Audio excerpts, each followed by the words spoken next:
Good. Call the meeting of the Morrow County Commission to order and start with the pledge of allegiance. Please. Pledge allegiance to the flag of the United States of America and to the republic for which it stands, one nation under God, indivisible, with liberty and justice for all.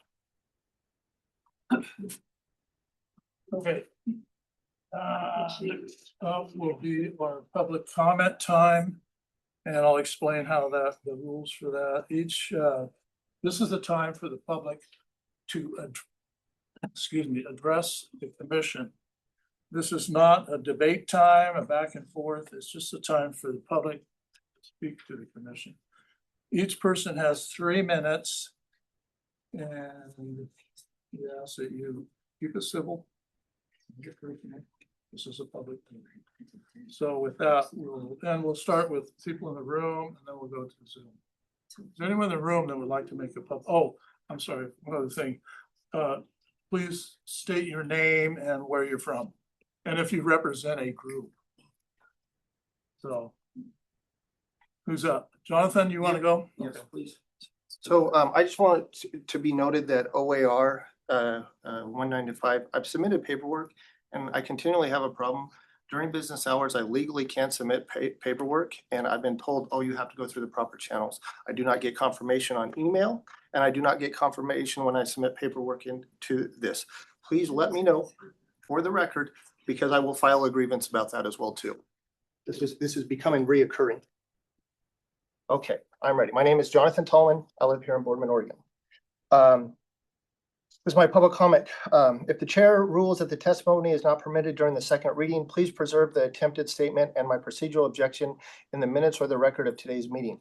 Please separately identify whether my previously submitted written comments and attachments were timely received and accepted in the official TSP record. 164-26. If those materials are not accepted, please state for the reason and procedural authority for rejecting them. Please confirm that the board will not consider or rely on item 7G staff statements concerning that agreement or any other factual information established through the TSP-16426 recording record when voting on item 7C. Okay, I've submitted written comments concerning 7C, 7G, 7H. I've only had 2 days to review them, and it's over 1,000 pages. Please include all these attachments. My concern is straightforward. The county is being asked to adopt a Tower Road IAMP, then approve an Amazon road agreement, and then consider holding a public information meeting out about industrial and data center development. Before the IAMP, and the county needs to explain whether traffic from his already approved Amazon development was actually included in the analysis. In 2024, the county approved LUD in 6824 and approximately 106 acres for an Amazon campus. Okay, Amazon project specific TIA projected 862 weekly vehicle trips and approximately 79 p.m. peak hours. It has assigned all the traffic through the Tower Road interchange, 25% to and from west and 75% to and from the east. The TIA calculated Amazon proportionate traffic contributed at 24.5% at the westbound ramps, 15.6% at the eastbound ramps. It also found that the northbound right turn movement in the east ramps met the criteria for a right turn lane, yet county staff did not recommend requiring Amazon to pay its calculated proportionate share towards that improvement. The TIA acknowledged they had instructions. Okay, I've submitted all this written. Basically, you guys are approving a $209 million project. Amazon on one site should pay 25% of that, but then all of a sudden this paperwork shows that you guys are giving them a great deal, $375,000. Why in the world would we accept any deal like that? Please represent the people. I don't want ODOT or Morrow County taxpayers pay it. Justin Nelson, step up and have the character and fortitude to say this is not done right. This is not done properly. I'm so frustrated that I can't get any communication back, and then you guys ignore my OAR. It's so frustrating. Please do the right thing. Okay, thank you. Anybody else in the room have a public comment? Right Here, I do. Yes. Okay. Lita, so if you come on up. There. Real quick here. So there, introduce, of course, my daughter, Lita Nelson, and also a friend from United Kingdom, Sophia, is coming down and visiting for a few weeks. She's our university, kind of looking at government leadership work. And so kind of following along to see how the government stuff works in the United States. It's very much made different than the United Kingdom, and so it's going to be at court processes. And I thought the Board of Commissioner meeting is probably one of the best ones to get to see local government, really how it works. I know, it's different at times, but I think it'll be a learning experience. So, want to tell the board where you're from, Sophia, and introduce yourself? I'm from the UK and down in the south from Devon, and I was looking at international relations and international law for university. And you know, the US is very far from where I live, and it'd be a good opportunity to see what different life is like and how it works. Perfect. So I just want to thank the board for letting us come in here and watch, and that's one of the nice processes great. too We're glad about the to have you. public process. You got through your heat wave over there, okay? Yeah, that was something. Not used to that, are you? Okay. All right. Well, thank you very much. Thank you. Thanks. I'd like to know at the end of it if you're still interested. Exactly. True that. Okay. Anyone else in the room have public comment? Okay, on Zoom, I see we have Jim Doherty. Jim, you're up. Yeah, good morning, commissioners. For the record, my name is Jim Doherty, a citizen of Morrow County, 68812 Wilson Lane, and I serve as Oregon's representative on the Hanford Advisory Board. I'm here today to strongly encourage this board to submit a formal public comment opposing the Department of Energy's glass plus grout permit modification, and to demand a strict glass-only vitrification path for Hanford tank waste. Morrow County sits on the front line of this proposal, and if approved, this plan creates a liquid highway of radioactive waste, sending dozens of trucks and rail cars through our communities along Interstate 84 and the Columbia River corridor every single week for over a decade. A single transit accident threatens our local emergency services, our agricultural economy, and our watershed. History has already proven that grout is a failed shortcut. During Hanford's last major attempt in the 80s and 90s, the grout program was abandoned after wasting hundreds of millions of dollars because the complex waste chemistry simply would not safely harden. It was a technical and environmental failure. Because of this history, the Oregon Department of Energy, the Oregon Hanford Cleanup Board, and regional watchdogs like Hanford Challenge stand united in their opposition to grout. Oregon's official position has long been that vitrification, locking this waste safely into glass, is the only scientifically proven method to protect public health in the Columbia River. As a county, we must not let the federal government cut corners or turn Eastern Oregon into a passive transit corridor for radioactive waste. I urge the Board of Commissioners to officially add Morrow County's voice to this comment period, align with our state agencies, and demand that the federal government stick to glass-only vitrification. Thank you for your time. Okay, thank you, Jim. Let's see, anybody else on Zoom? See anybody, Matt? No one else has their hands raised. Okay. And then we'll conclude the public comment period. And next up will be our consideration and adoption of the agenda. Any changes, Matt? No changes. Move for approval as presented. I second. Been moved and seconded to approve the agenda as presented. All in favor? Aye. Aye. All opposed, motion carried. Okay, next on we're to our department reports, and we start off with emergency manager quarter report. Steve. Good morning, gentlemen. Yeah, you're the first one up. Hey, thank you so much. Long night. I'll be real quick. Looks like a full agenda. I don't have anything major to report this period. We're doing well in Morrow County. On a lighter note, if it continues to burn the circle, we'll have a great fire line around the entire county. But right now, everybody's starting to slow down just a little bit. I think the highest DVAC levels we have in our surrounding partners would be level 2. Obviously, air quality is an issue as we continue to get the smoke. Internally in Morrow County, we're doing pretty well. Hardman was pretty dicey last night. That one started, I think, call about 6:30. It was stopped just short of Hardman there at the rock quarry, so that was good. That was a bunch of people that got there very quickly. Probably a dozen farmers, community, right? They had trauma in their eyes from 24, I think. Other than that, I don't really have anything major to report unless you have questions, pending questions. I guess the one thing I've always wondered is, you know, the local people turn out with their equipment and stuff up there pretty good, don't they?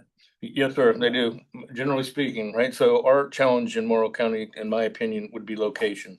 There are certain spots where we get great farmers out there quickly, and then there's some that are just remote, and it's a little more time lapse to get there, and depending on wind, depending on the variables, it can get away or pretty big, but yes, sir, mostly the community. This whole process. I don't personally, so I'm stuck to the hip on the ICs, whoever's out there. And then if they need additional calls, resources that they don't have time to do as they're directing, then I'll jump in and take care of those issues for them. All right, any questions, Steve? I hope things stay as they are for Morrow County. I hope it starts to cool down a little quicker. Thank you, gentlemen. Okay, thank you. Thank you. Thank you. Next up, rural integration semi-annual report, Gina. Oh. Gina, you don't. We're good at changing hats. Morning, Under Sheriff, Morrow County. Lieutenant Wilson is on vacation, so I get to step in. We'll just leave that. Well, thank you. Things in the parole and probation world is going well. The fully staffed, they're busy. They've had since January 1st of this year through the end of June, they've had 937 office visits. In July, they had 155. They currently have 95 individuals on supervised supervision. The work crew supervisor is doing a good job. They've had 178 individuals on work crew since January 1st of this year through the end of June. It comes out to an average of 2.7 individuals per day on work crew. They've served 58 sanctions in the first 6 months of the year of 26, but this includes either jail time or they've gotten sections to be on the work crew. Budget is looking okay. We're within budget, but the state seems to be not messing with our state budget, so things are looking good. And I will try to answer any questions that you may have, but I'm not promising or guaranteeing anything. So for the work crew, are those individuals who are residents of Morrow County or just other folks who are brought in from outside? So they're the individuals that are on probation or on supervision through Morrow County. Okay. So there is a few that live outside of Morrow County, but they have a criminal case within Morrow County. All right. Thank you. That one I can answer. Any other questions? No. Okay, next up would be our sheriff's report, Brian. Again? Yeah, we're gonna work you today. Things are well, it's going well in the sheriff's office. We're busy. A couple, staffing, is holding strong right now. So not much to report there. Hopefully it maintains. We do have 2 openings in, dispatch, but we have one in background. She's actually, looking very promising but we just have to follow the steps and, for that to go through. So it's not guaranteed yet, but it looks like that's going to go well. And then we'll be down to 1 opening in dispatch. I guess just a couple highlights, not much to report, a couple highlights yesterday. We had numerous staff members here in Oregon. We had a kidnapping from gunpoint or at gunpoint in early mornings yesterday, which started in Umatilla County, ended in Oregon, or actually in Morrow County, but just outside of Oregon. It was a 3.5-hour standoff, but our staff performed very well, followed protocols and policies, and we were able to get the subject out of the house with no injuries to him or citizens or our officers.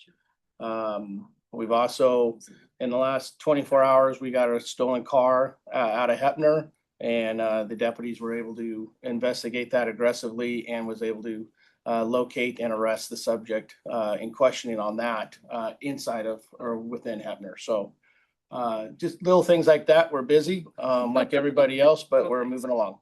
Yeah, I do have to do the follow-up question.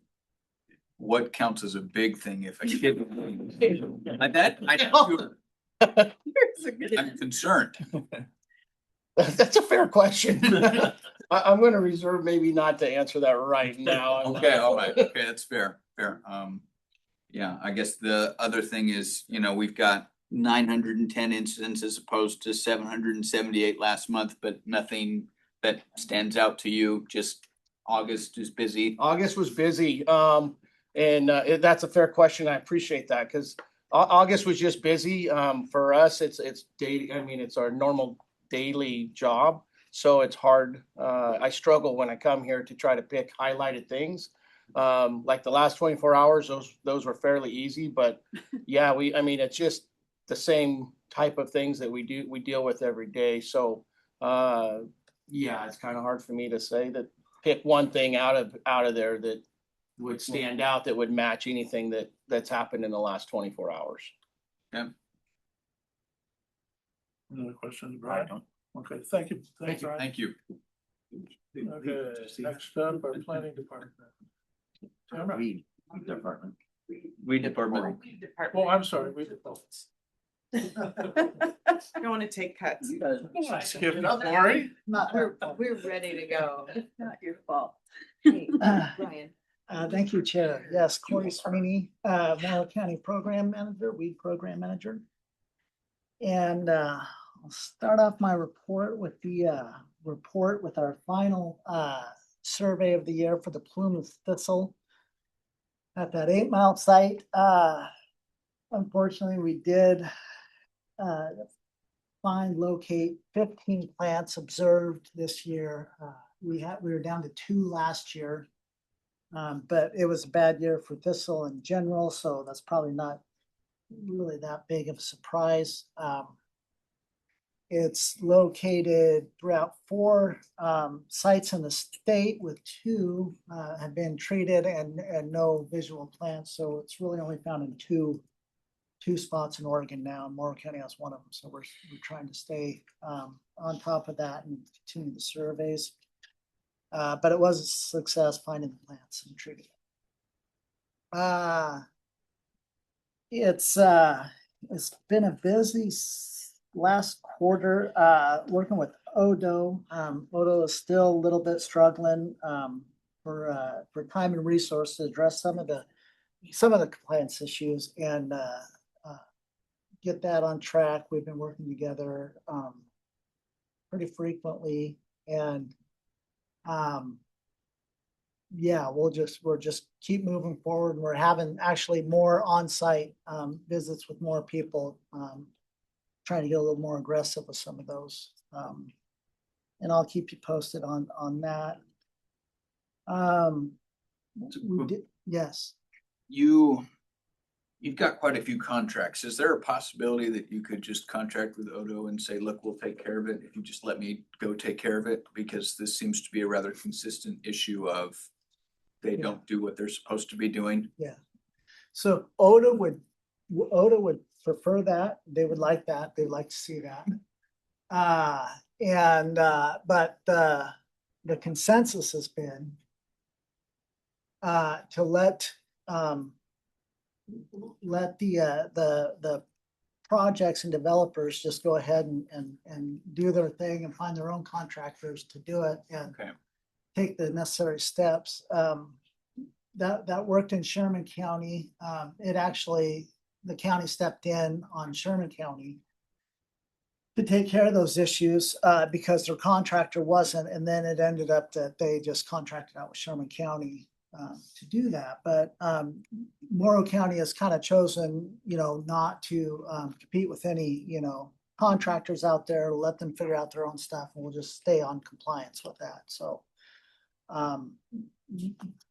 but Odo has to be the ones that go out and check in compliance, and they really need to Have they, last time I heard they only had one person for the whole state. Have they improved that? They have, they're back to 3. For the state? For the state, yes, yes. So, but it's still a little bit overwhelming for them, I think. Yeah. And they don't have the expertise. A lot of times they'll come out here, but they don't even know what they're looking at. Sometimes so they struggle with that a little bit. So. Okay. All right, so I'll stop grilling you on that. I enjoy the question, so. That's okay. And then our roadside spraying for the year. We finished the season for a spring application on all our gravel roads. We were previously at a best at 85% of our roads for total completion. We upped that to 92% of all roads this year. So if we just had more spray days, I think we could accomplish that. And it looks really good out there as for the residual. So we're pretty proud of that, the 92%. I did do a little bit of work on the ORS for the weed district, the definition of a weed district and how that works. And it's very clear with the Oregon state and the statutes that the county commissioners are in charge of the weed district. They own the weed district. The state puts them in place for controlling the weed district. The only real interaction that the Soil and Water Conservation District has is they have been chosen as the advisory committee and advises on the update of A-listed weeds through the county and to pass on any compliance issues in the county to the weed district. But it was established by the voters in '84. It was presented to the county courts for a petition for a weed control district. And then it was passed by the voters in a general election for the weed district. So, and it was amended in 1990 to create a weed control officer or inspector, which is me, and then also amended in '99 for landowners to submit weed management plans for their A-listed weeds on the property. And it's been active in the past, but in recent years, it has kind of been taken over a little bit with the day-to-day operations of running a county department, and then the roadside spraying, and then as of late, the weed energy issues and compliance. And it's my goal to go back to what a weed control district is designed for, and for the taxpayers and citizens of the county. And that's, with more biocontrols and more, compliance on neighbors with their A-listed weeds and whatnot. So that's kind of where we're set. It is, under the control of the Board of Commissioners for the county, in every county throughout the state. So that's where it starts.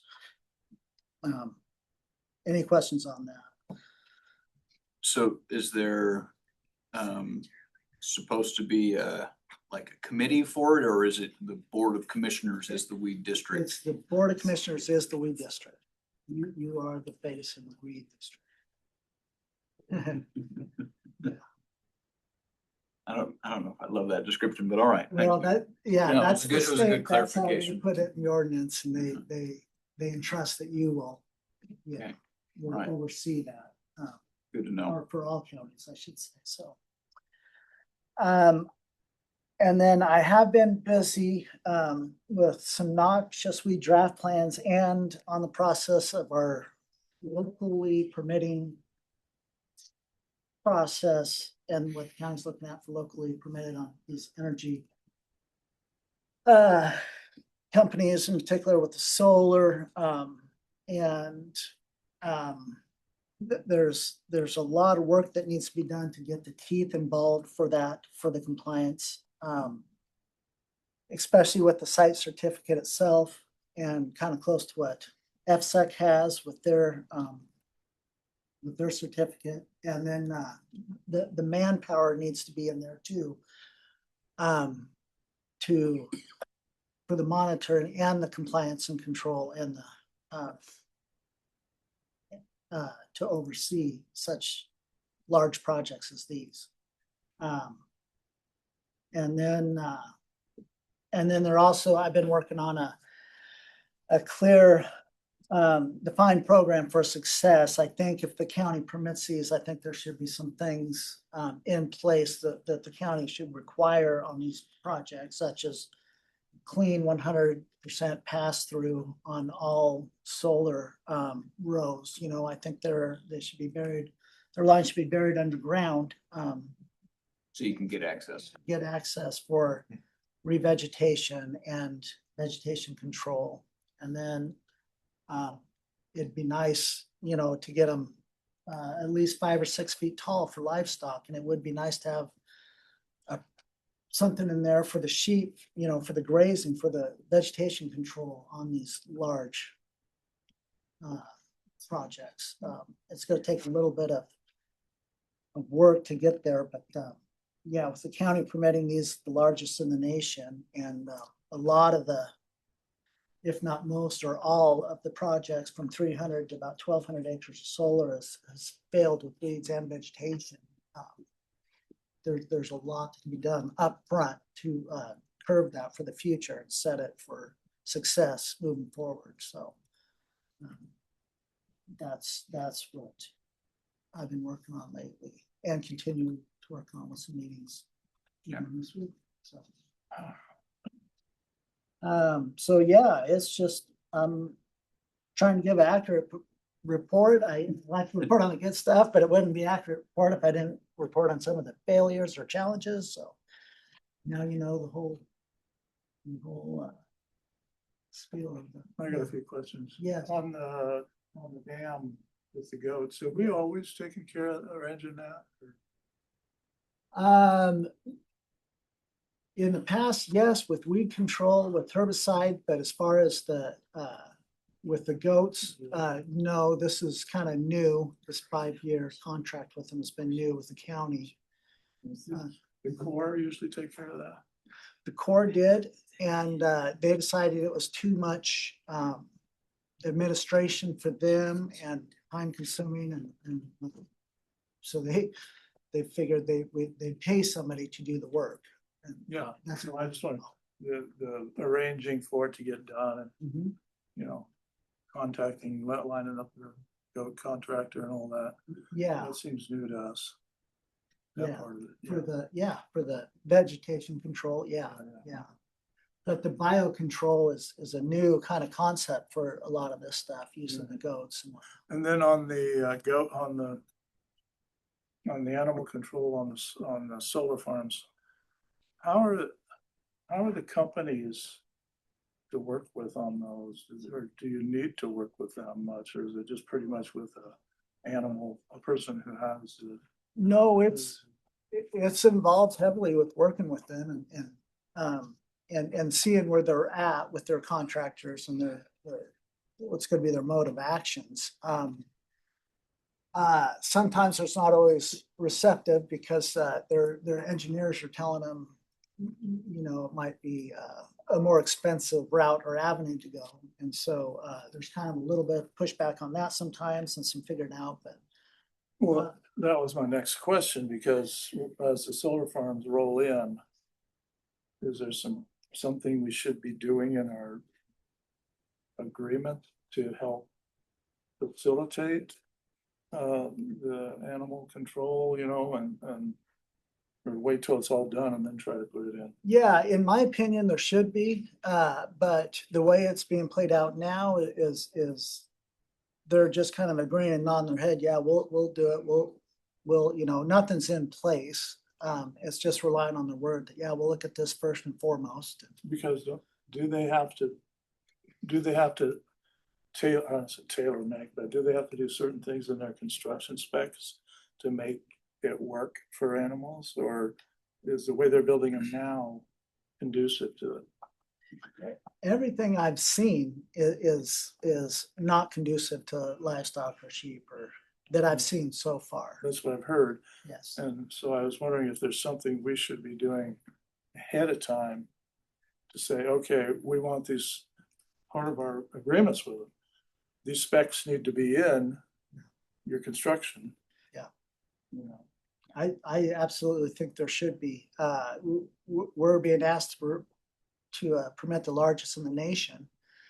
And in Eastern Oregon and Eastern Washington, they, you know, they have multiple failures with the weeds and vegetation control because of the climate, and they're not used to a lot of this in Eastern Oregon here as opposed to the rest of the country where they can control a little bit better and have better moisture and not as rocky soil and better soil conditions.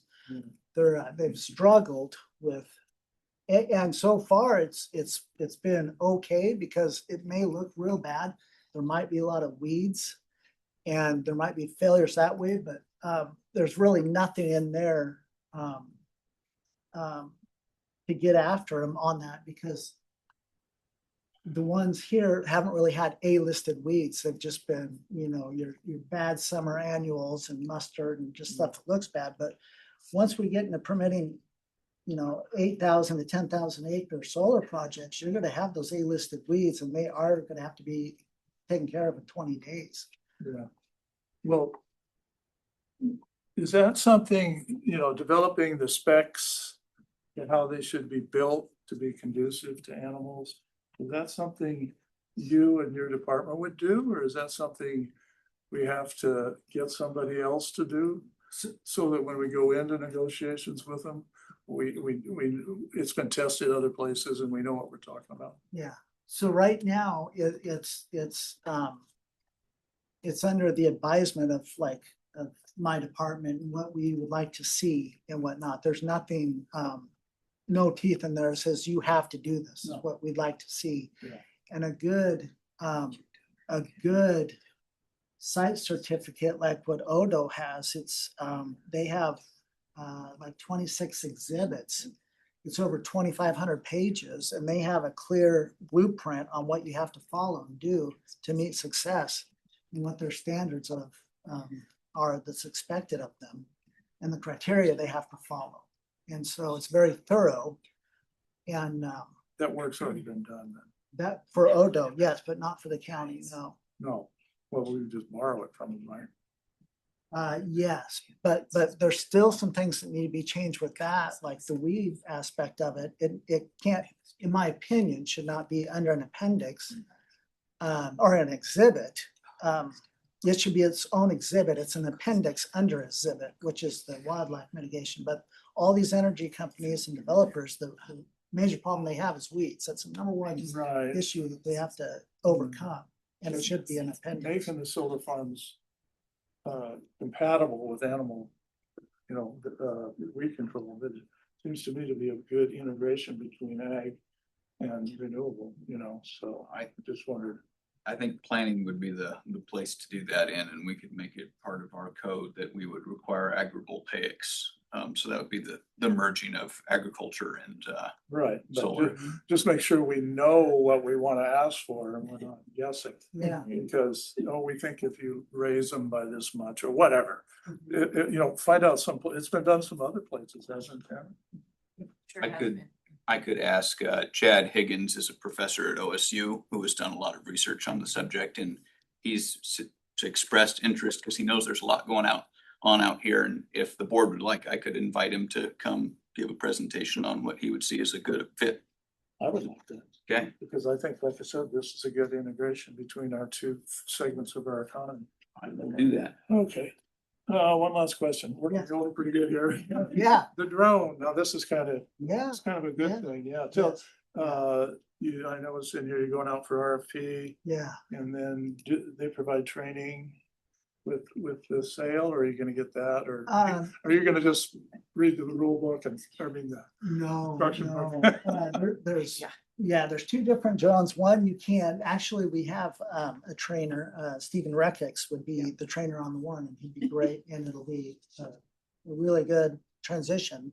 The other one that is just for federal use only and applies to the all the federal regulations. It takes quite a bit of training. I put in for the budget for training this year for that. It's about $10,000 in training, and I put that in the budget.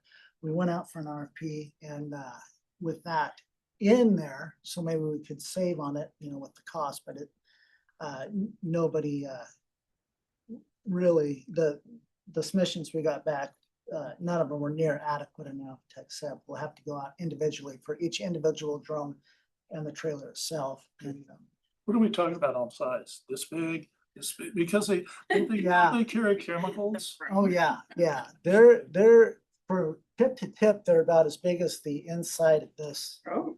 Yeah, Okay.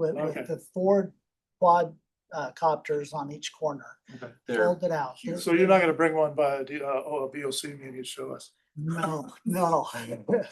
You can I walk could- out the parking. yeah, I couldn't fly it over a government building. Okay. Yes, yeah. But in it, he could. This Yeah, seems like a nice jump forward on technology for us. yeah, and there's. To see how that goes. there's Just curiosity. Yeah, so that's. Well, that's all I got. Anybody else? Okay. All right. Thank you, sir. Thank you. Good stuff. No,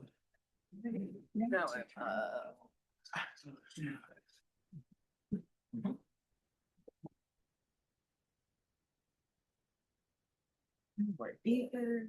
Morning. Monthly update. Let's see. Nothing is going on in it since Super Bowl. About that, that's right. Yeah, well, nothing big, is that what you said? We don't have that kind of big, and I'm glad to say it's that kind of big. So, for the record, Tamara Mabott, planning director, and George Kress, principal planner. yeah, happy to tag team with George today. And to start, I'll just say that Corey and I've been collaborating on weed abatement and solar projects as best we can, and wind projects as well. The project we're permitting here at the local level, hopefully we'll get it right. It's the projects that are under FSEC review, as you know, that make it extra challenging. So I'm glad I'm not in his seat. So he's got his work cut out for him. I'll just summarize a couple of highlights of our monthly update.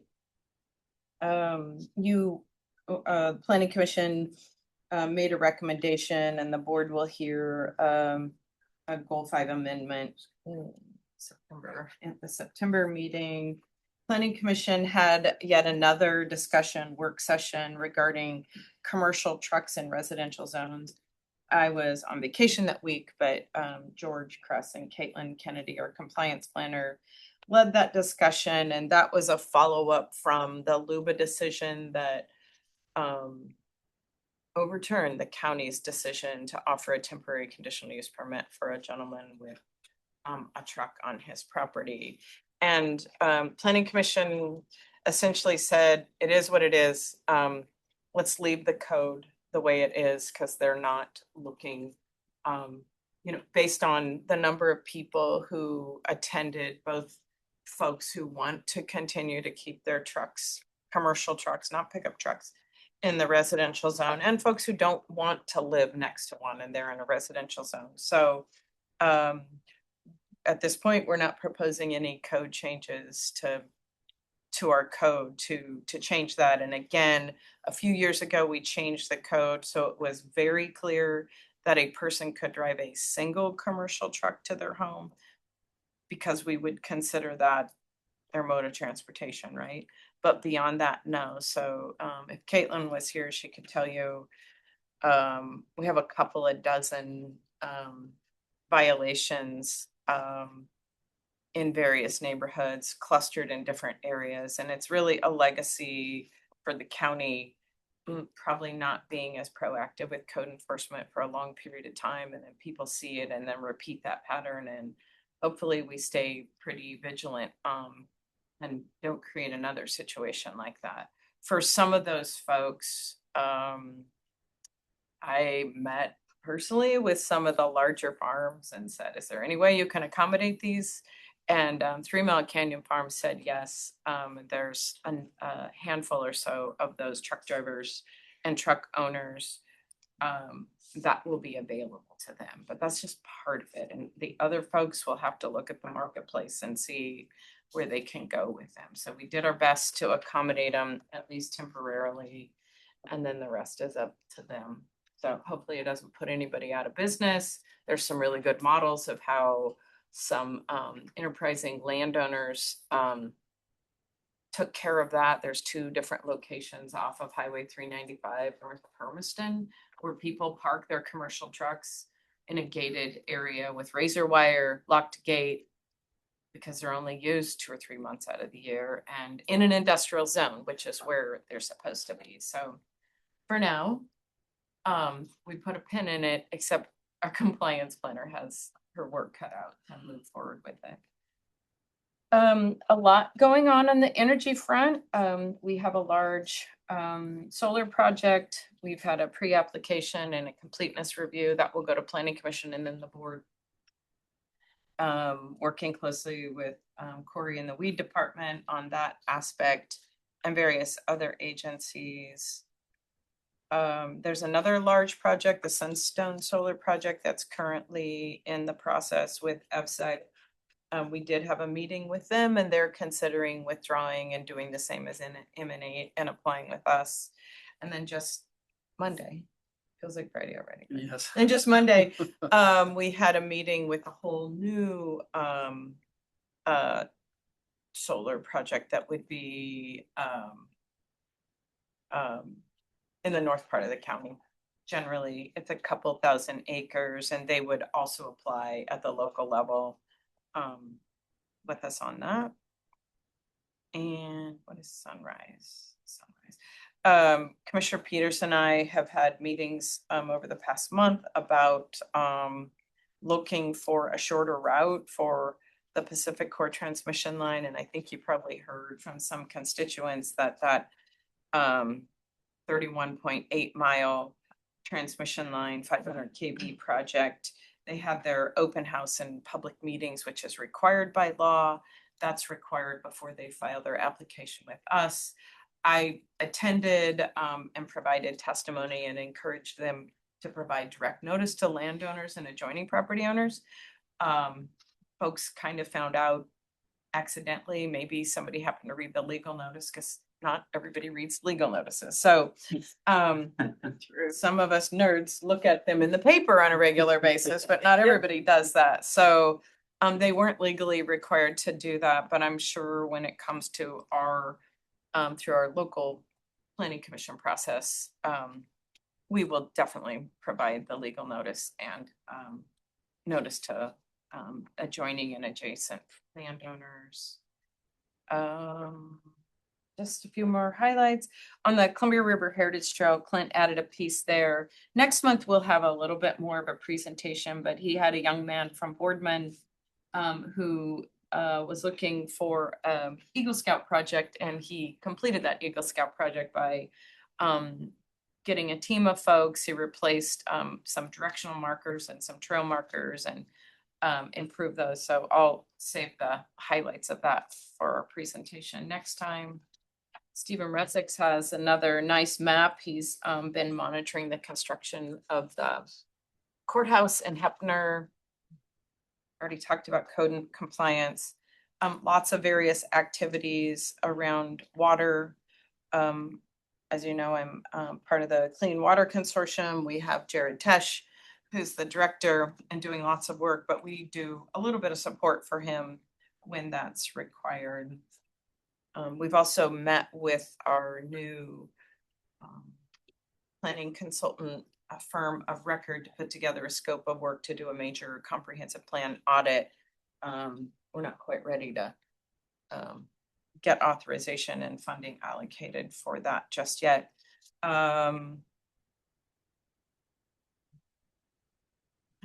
Just my older version. I'm looking at some dates on here that don't look correct. The Drinking Water Roadmap project had its final meeting in August at the Umatilla Business Center. Probably the best turnout. 30 or so people in the room. At least half of them were agency people who were involved in the project, and had some folks who were upset. And after we sat down and talked with them, they have water in the city limits of Umatilla. So still a lot of people who don't really understand what this nitrate issue is and who's affected and who's not affected. So outreach efforts by, county public health, state, et cetera, is still a good thing, it seems like. And then in terms of transportation planning, later on your agenda today, we will have the Tower Road Interchange Area Management Plan. As you know, the public hearing for that has been closed. We had a lot of written testimony for that. There's my opinion, a lot of misunderstanding about that. That is a plan really driven by ODOT, but with involvement of county planning and public works, because a county facility, Tower Road, leads up to that intersection, and it's a plan that's in place. There's no funding identified. You can't really go after funding unless you have a concept outline. And the idea is that in the future, once this plan is in place, then cost sharing for that project could be passed on to development. But until that plan is in place, there's no mechanism to do that.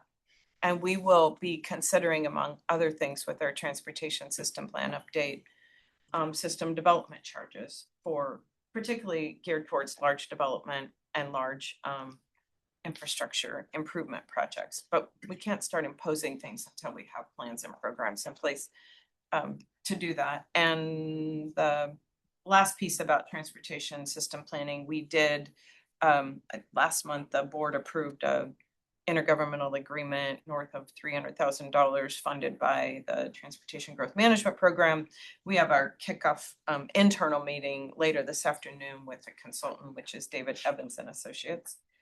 And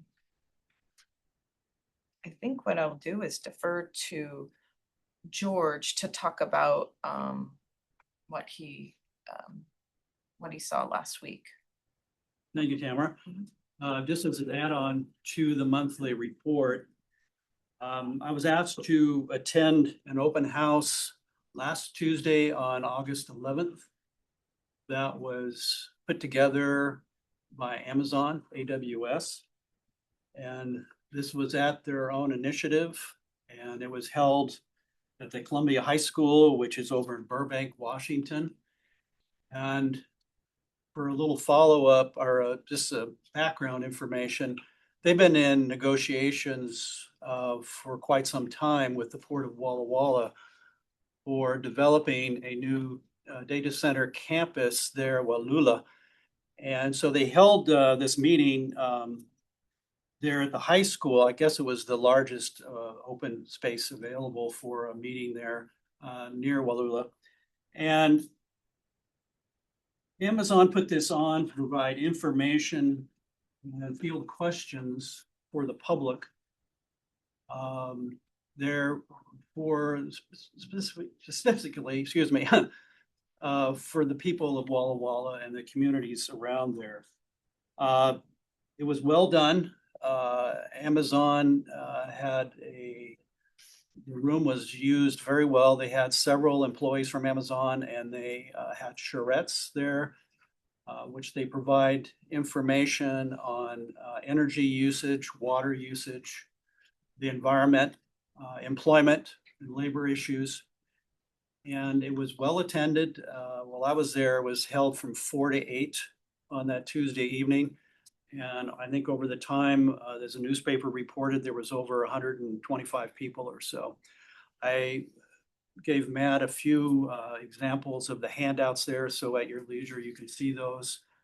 And there are various pamphlets on those sort of activities.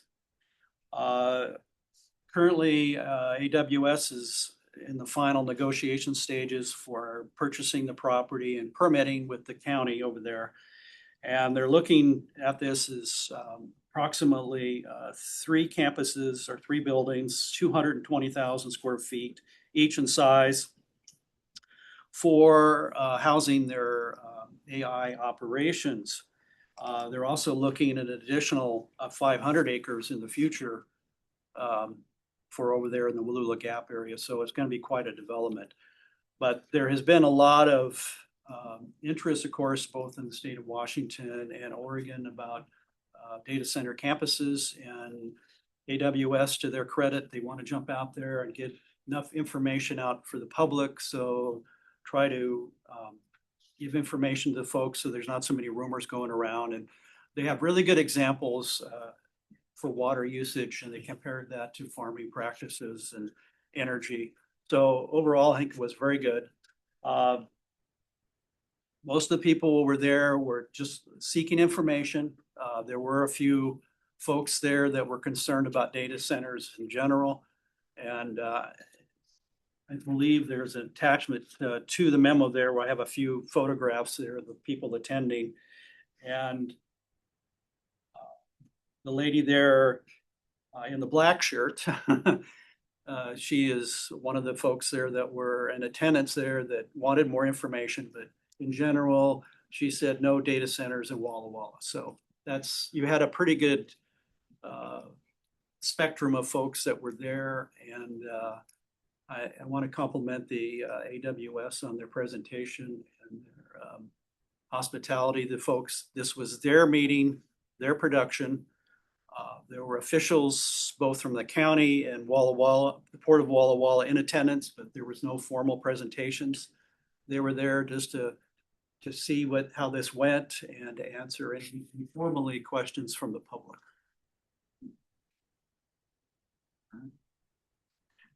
I would just add, that was great. Thank you for sharing that, George.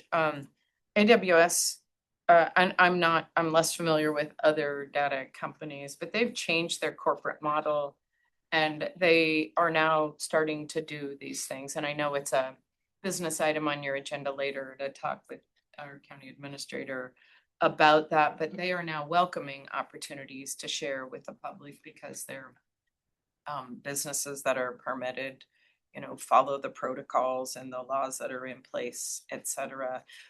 They're struggling internally because they only have a single person for the entire company that oversees these. It's a big company, so wouldn't want to be that person. But they've really changed their corporate approach to how they share information about them. One other thing is just a follow up. I was really interested in the information on labor and jobs for the community. And we all know about the construction jobs and people say, well, there's 20, 100 people working in there, but there's the secondary job creation is amazing. The amount of people that support those campuses in the way of insurance, health, restaurants, you name it. There's a big contingent upon the economic impact for those communities. And that was, they discussed that and it's pretty amazing. I wasn't fully aware of that. I really appreciate you sharing that. And thank you for bringing these materials. And, as we get closer to doing something like that ourselves, I think being able to look at what others have done successfully or not successfully is a good thing to do. So thank you, George. Thank you. All right, I want to go back and talk to Tamara about the solar siting.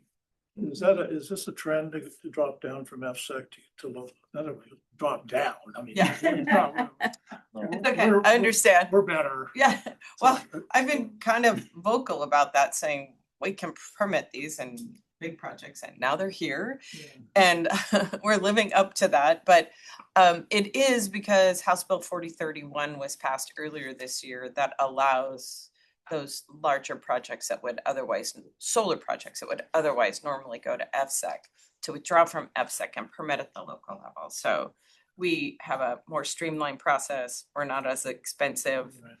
Right. An appeal of a county decision would go to LUBA. So some developers might not like that. An appeal of an FSEC decision goes to it goes internal, which is sort of weird. So FSEC has a contested case hearing, and then it goes directly to the Oregon Supreme Court. So the timeline on all of that is really protracted. So yeah, I do think it's a trend. Okay. You answered a couple of my questions there because I was wondering why they're changing. And you say it's because now they're allowed and it's more streamlined through the county. Okay. I hope we're more streamlined.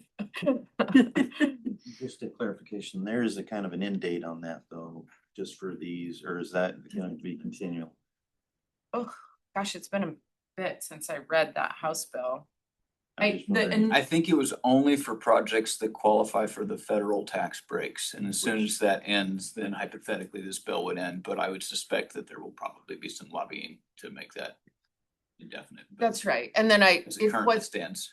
Yeah, and also if the tax breaks are continued, then I think the argument can be made, it does continue. But the initial push by the legislature was to do what the local government can, or those developers can, to get those projects permitted so that they can meet some of those tax incentive and IRS programs, shovel ready in the ground by certain dates, and then the operation, they have to start construction by a certain date and then be operational. I'm much less familiar with those because it's not really what we do directly, but that was the whole idea, is to give them a little boost to get through the permitting process. But I'd have to check Matt when it sunsets.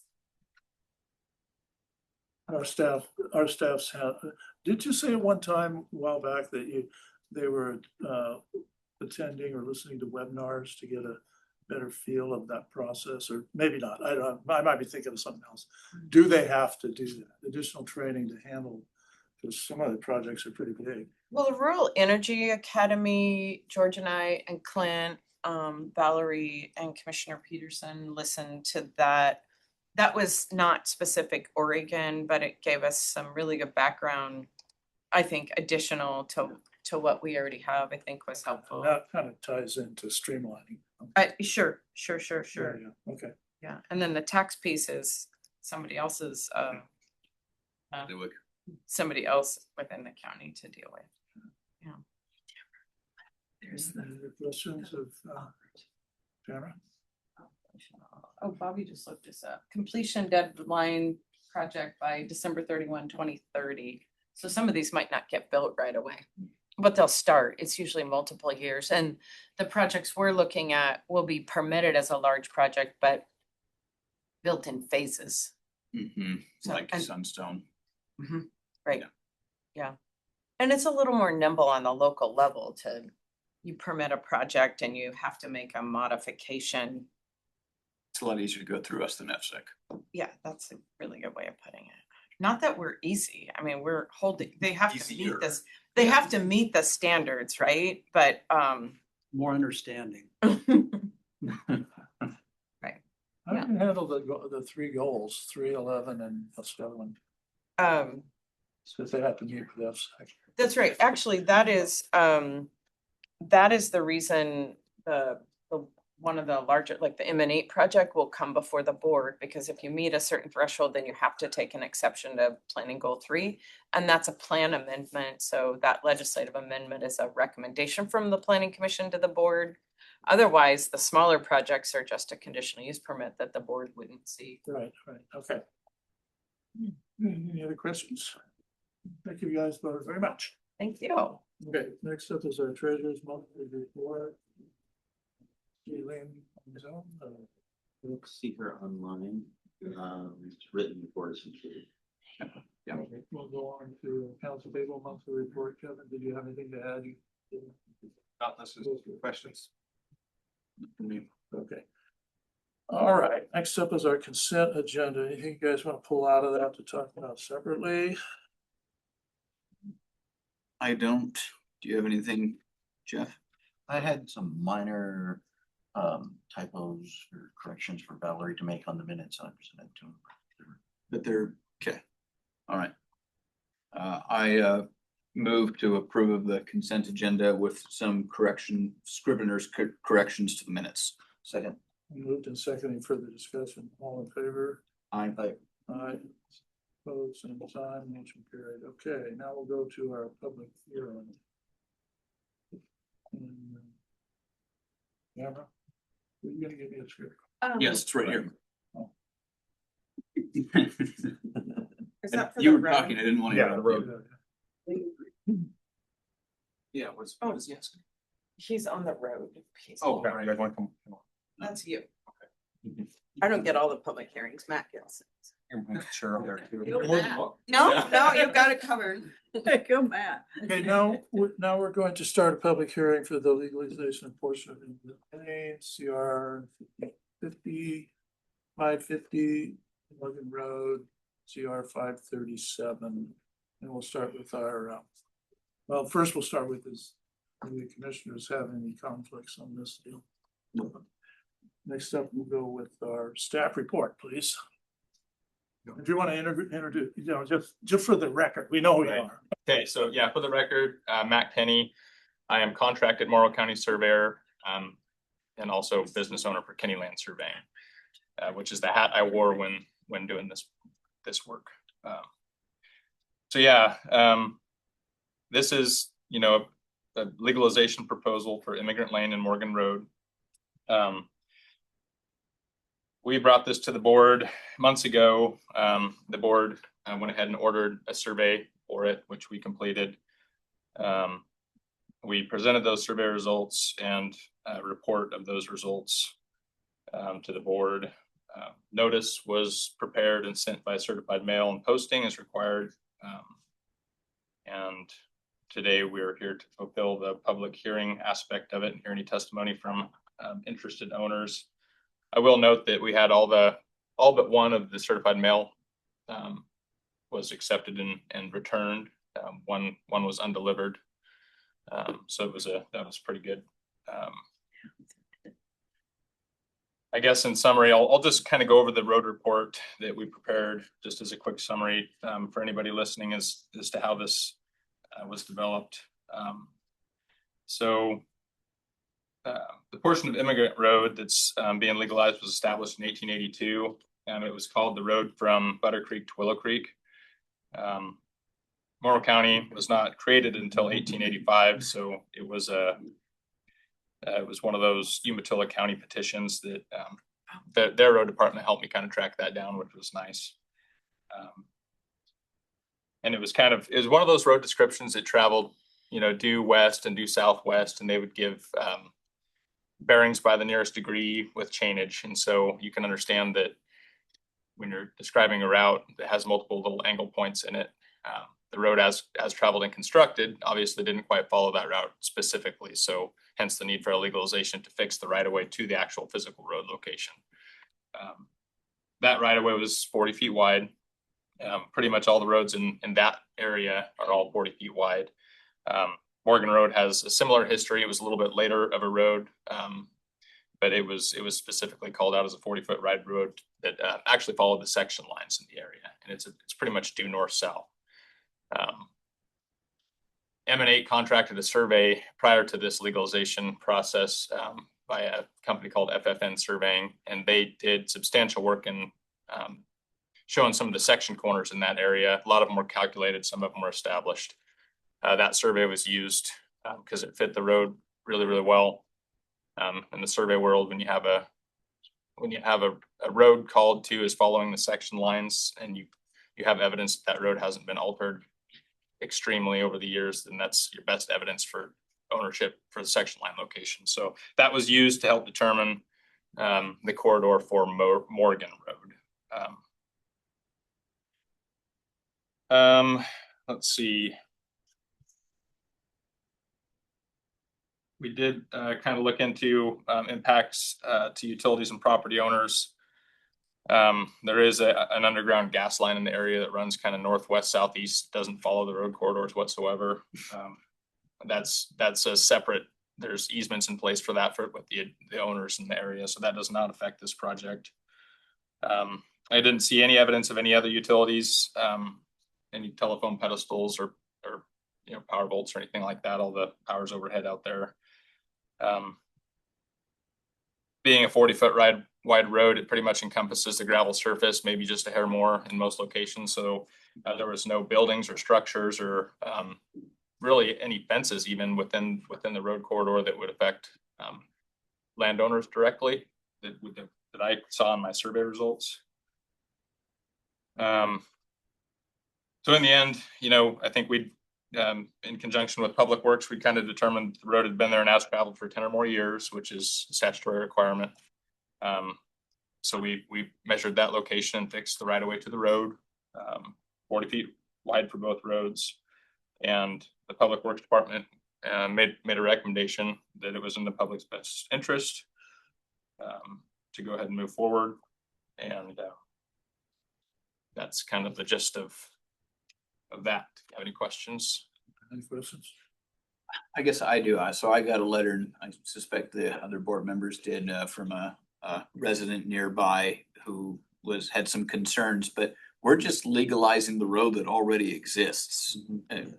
That's correct. Yeah. Okay. So those old right of way notes that, I mentioned were meandering oddly through the area.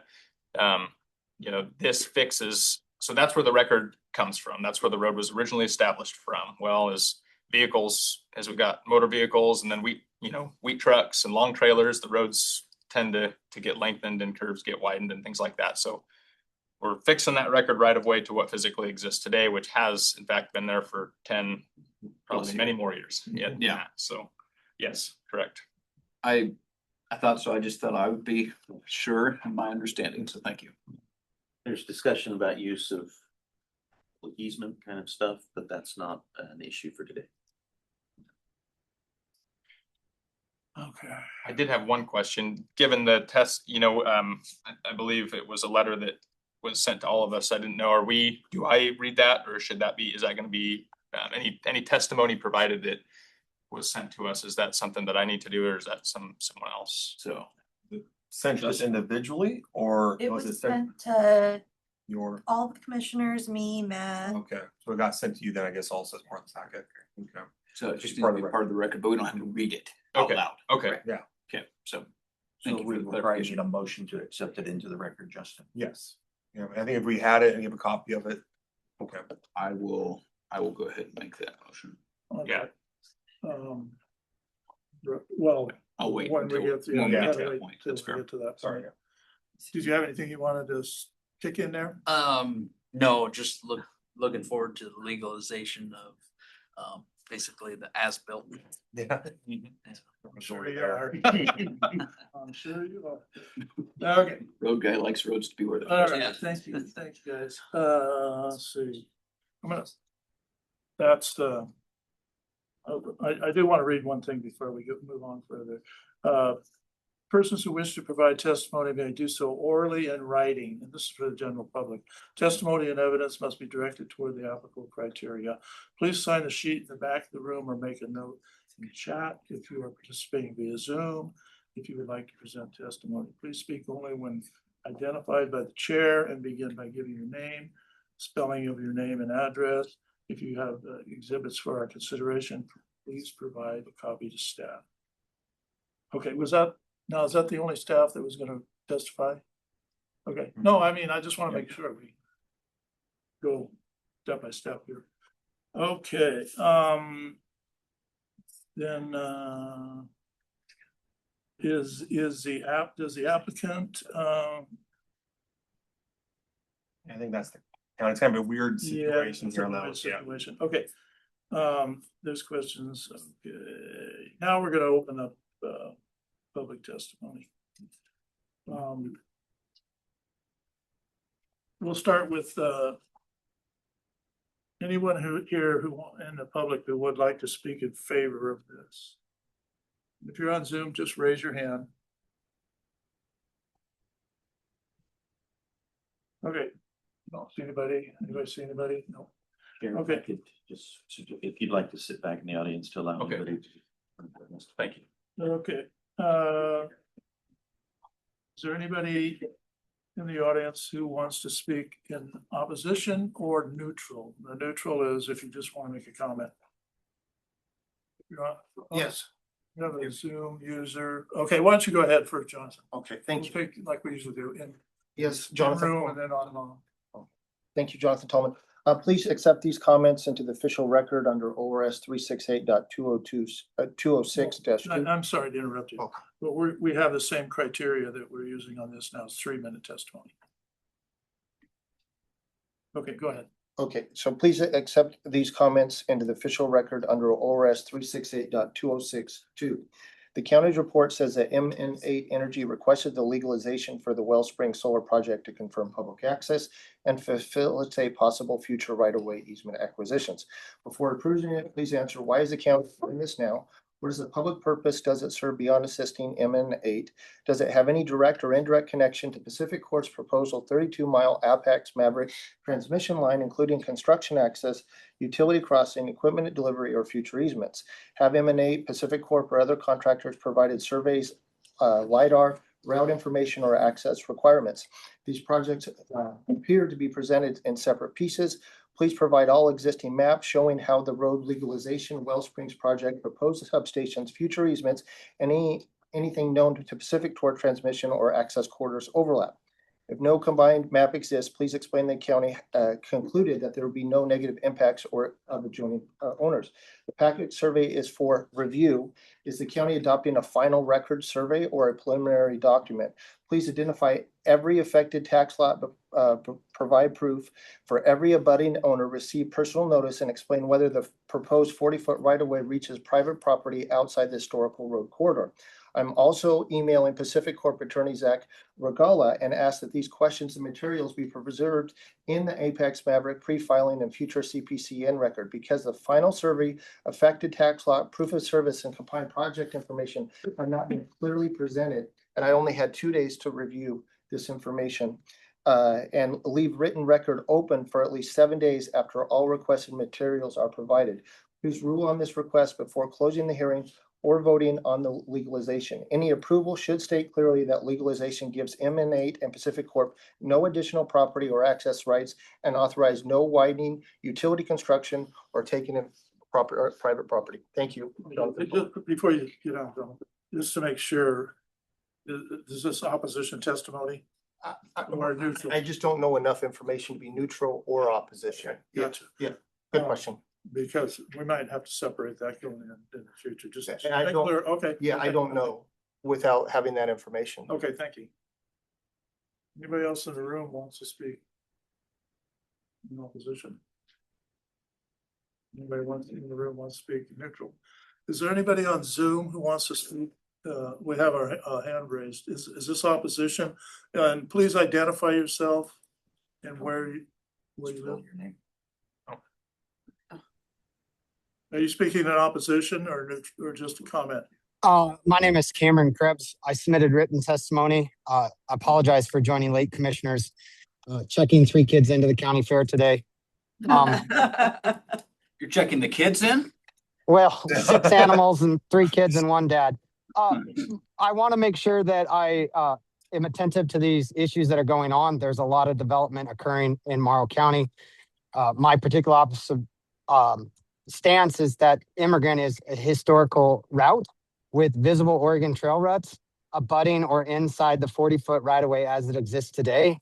And I clearly ask that we protect that historical cultural significance to Morrow County residents for the future, and ask that you guys look to halt any utility development on Immigrant Lane and or as we look to future energy development routing traffic down the newly improved Baker Lane. Thank you guys for your service to our county. No other comments at this time. Okay. And also at this time, the BOC can ask questions. Yeah. Yeah. Okay. You have questions? Well, I would actually like to follow up with staff. Well, we do that next after we close the public testimony. Okay, thank you very much. Good luck. Thank you guys. I'm going back to the fair. All right, is there anybody else on Zoom? I didn't see any other hands raised. Okay, with that, we'll close down the public testimony portion, and now the BOC can deliberate. And we can ask more questions of staff based on the testimony we received. So. Yeah, so I mean, to Mr. Krebs' point, I would just like clarification on how would we handle those Oregon Trail ruts moving forward. It sounds like something we should probably just address anyways, whether we legalize this or not. What do you guys? My personal opinion would be to preserve the historical ruts that are there. Okay, and so we wouldn't be expanding the roadway at all? Because the point is we're moving the legal route to where the road is. Right.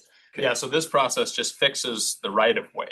You know, you have a 40-foot right of way fixed to the physical road location. Any future development, utilities, whatever happens to the road itself would be subject to whatever permit process or whatever happens during the development phases. And I imagine that would all get, I don't know specifically, but I imagine that's where a lot of that information and protection would be addressed. maybe through an agreement of some kind. Yeah. With whatever. With whoever the developer is. Yeah, okay. That seems reasonable to me and I think I get it. Thank you. Okay, any other questions of staff before we, our decision? Thank you. Okay. At this time, we'll call for a motion. So, question for Justin. So, So since Mr. Krebs testified in person, should we still incorporate his written testimony Was it, into the record? was it, did he email or he said he was gonna email? I'm sorry. He did email it. Yeah, we got this yesterday. Okay, then yeah. It's more comprehensive than just his short comment. Yeah, to accept that into the record. I think it got sent in. I almost consider it part of the record anyways right now, but I think just a motion to clear it up to say it's accepted as part of the record. So I'll make the motion to accept the emailed testimony that Mr. Cameron Krebs had sent to the three commissioners and associated staff. I second. it moves in second and further discussion. All in favor, say aye. Aye. Aye. All opposed, same sign. Motion carried. Let's see. So then I'll make a motion to approve and adopt OR 2026 06 legalizing a portion of Immigrant Lane in Morgan. I second. Okay. And we, on the public hearings, we take a roll call vote. So Commissioner Peterson, Aye. Commissioner Sykes, aye. Aye. Okay. Motion carried. The last roll call was for Commissioner Reynolds. Formalize. So You just pointed out. Oh, I did? Yeah. Pull the Bobby. The guy over here, the guy over here, the guy over here, the guy in the middle. Yeah. Okay, with that concludes our public hearing, public hearing on that. So next we'll go into our business items. Here, may I request a 5-minute? Yeah, break? okay. We'll take a 5-minute recess and be back to start our business items. Thank you. Okay, I call the meeting to order from our recess, and the first item up is, the business of a county clerk resignation and appointment. And Bobby Childers here with us. I submitted the resignation for you to look at it. It's one of the hardest things I have done in my life. You don't realize after being in an office so long that it somewhat defines you. And I'm having a hard time with it. And I had my conference last week, and that didn't actually make it any easier.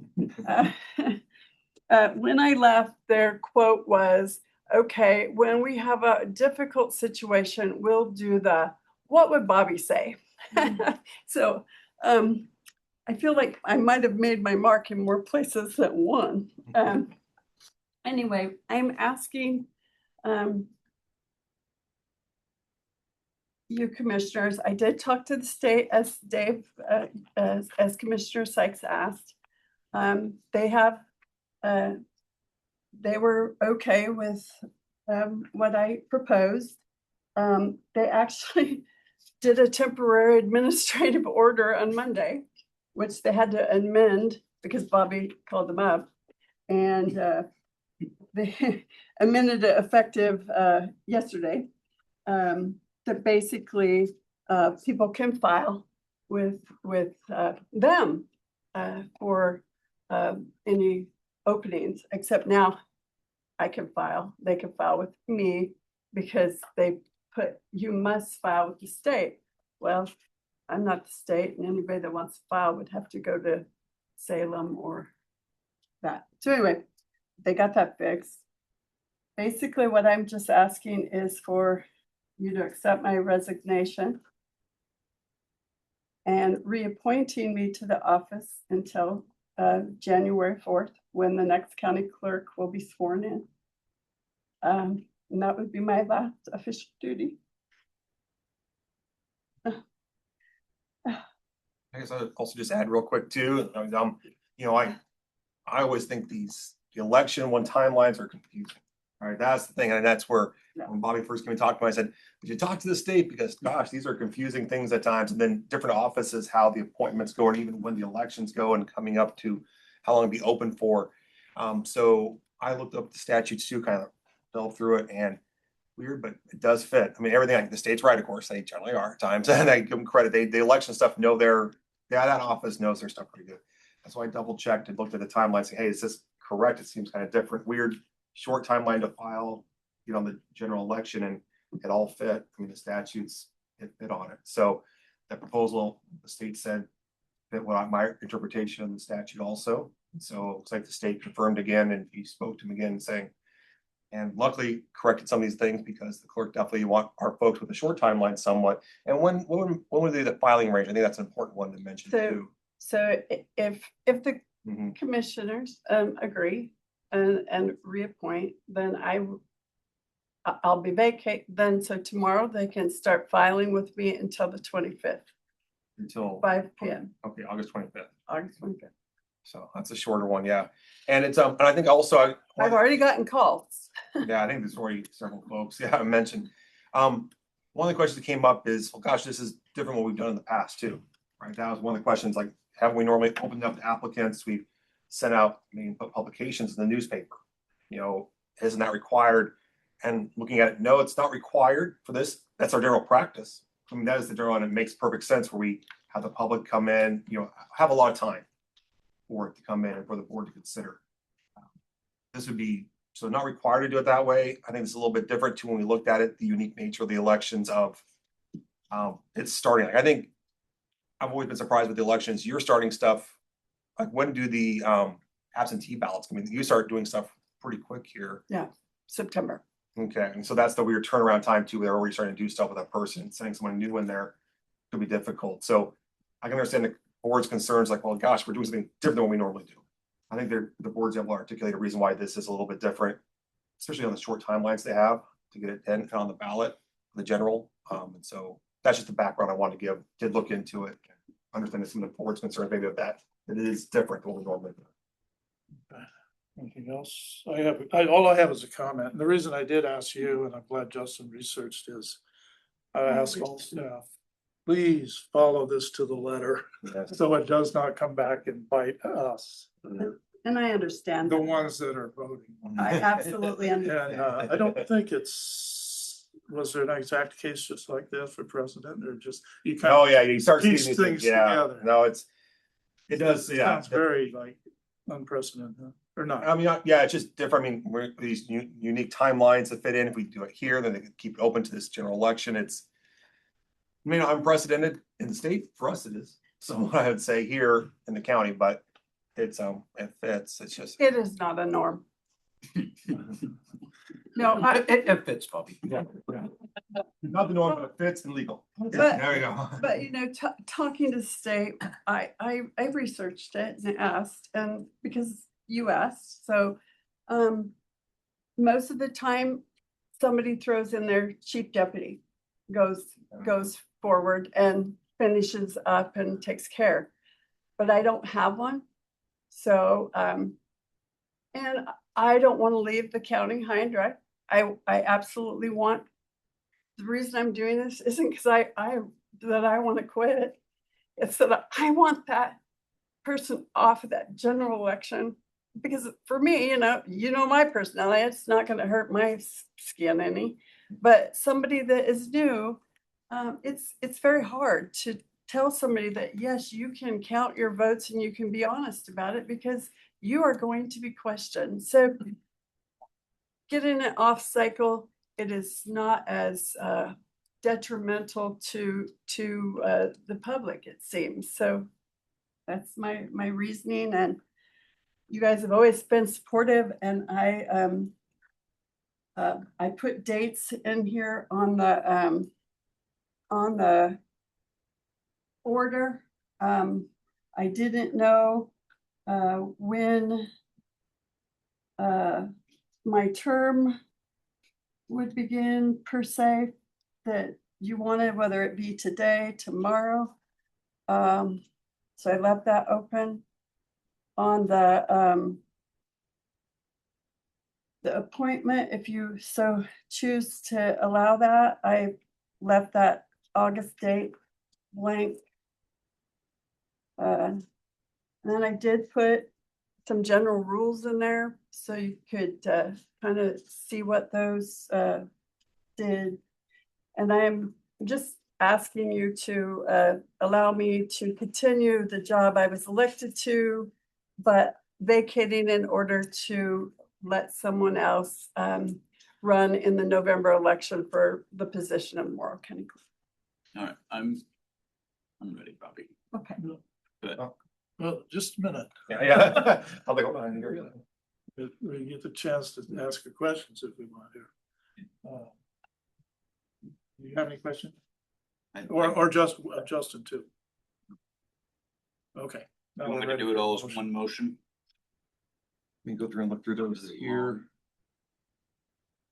I would break them up, actually. That's okay. So I would accept, so you want to do the resignation first and then the appointment second? Yeah, okay. All right.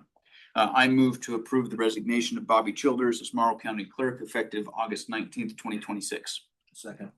Been moved in second. Any further discussion? All in favor, say aye. Aye. All opposed, same sign. Motion carried. Okay, I move to reappoint Bobby Childers as Morrow County Clerk through and until January 4th, 2027 and sign order OR-2026-05 in the matter of the appointment of a county clerk to fill a vacancy. Second. Second. Moved and seconded. Any further discussion? All in favor? Aye. Aye. Aye. All opposed, same sign. Okay, Did it, Bobby? it's done. You're good to go. So I have to be sworn back in, and I have a oath of office for Judge Deal to do. Is that acceptable? Yes. That's our normal way. There's There's nothing normal about this. If you guys want to swear. There is normal about that. Okay. Okay.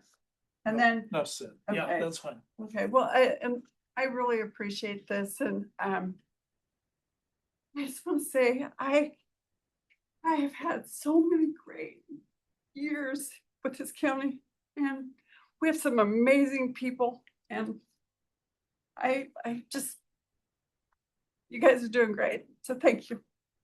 Thank you, Bobby. Okay, I'll quit. Thank you. I did need Kleenexes, you were right. Next up is the consideration and authorization of official public comment on the Blue Mountain Forest Plan Revision Draft Environmental Impact Statement, DEIS, and that's me. Okay, so, I've been around long enough. I remember the first plan. I don't think it was that long ago, was it? That petered out and kind of blew up and didn't happen. I don't know if you guys remember that. I Remember that? Okay. And I went to hearing after hearing and they talked and everybody talked. So that is doing nothing. Oh, the new plan, there's three options. Option one, do nothing. Option two, that's the one that I have written a letter, and then option three is the third option. And I imagine you guys have either read the summary they put out or the plan itself. But the way I put this in here is, I would like, and I'm not trying to force you guys into doing something you don't agree with, I mean, if you want three, that's fine. I don't want to make it put pressure on you. I just want to say, if you want to join in on endorsing it, then the letter's there to do that. Otherwise, I will put mine just as a David Sykes commissioner. So I don't know. I would like to join you, yes. Okay. An alternative two is the one that is my preference. Okay. Okay. It's the active management, and they have done a really good job, at least in my opinion, of recovering from the difficulty of the last time they tried this to create a much better product. So I'm happy to support that. They have done that. I did ask them when they came, I said, now, is the testimony for locals weigh more or the same as a testimony from somebody from Brooklyn, New York? She goes, it's the same, and I go, boy, great. But I still think we should testify, get on the record how we feel, so. So I move to approve the letter of the U.S. Forest Service regarding Blue Mountain Forest Plan revision and sign as the Board of Commissioners. I second. Been moved and seconded. Any further discussion? All in favor, say aye. Aye. All opposed, same sign, motion carried.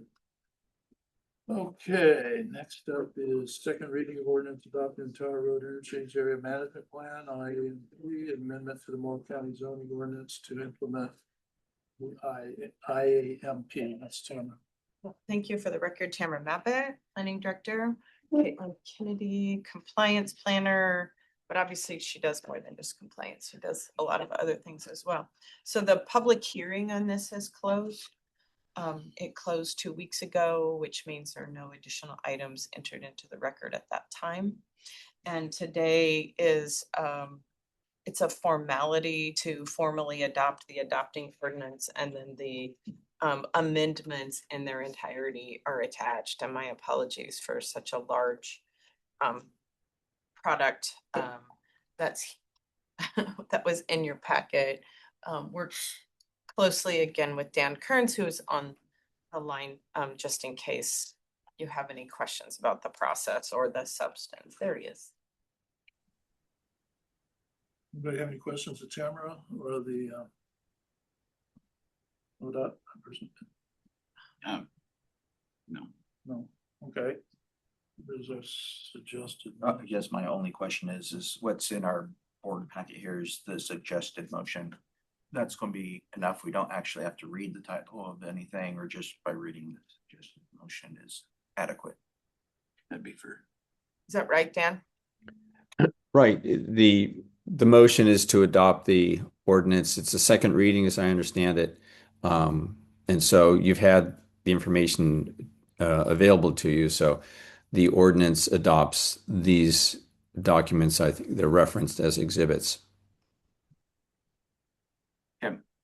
In clarification, we don't have to actually read the title of the ordinance or anything, because, and only reason I'm asking, sometimes we're asked to do that and sometimes we're not. Just Do they, Dan, does is the ordinance by title only sufficient with the ordinance number? Yes. Okay. Yeah, so that's this. Do you have that? Okay. Yeah. So just read the title of the ordinance and the number. so that's different than what the packet. That is a little different. Oh. But we can do that. Yep. I just want to make sure we get the, as Dave often says, we want to make sure we get the process right. Yeah. Cover us, It's because good. there's potential that. There is. Thank you. Yeah, it's to be safe. So do you want to read it or do you want me to read it? Go right ahead. Okay, right.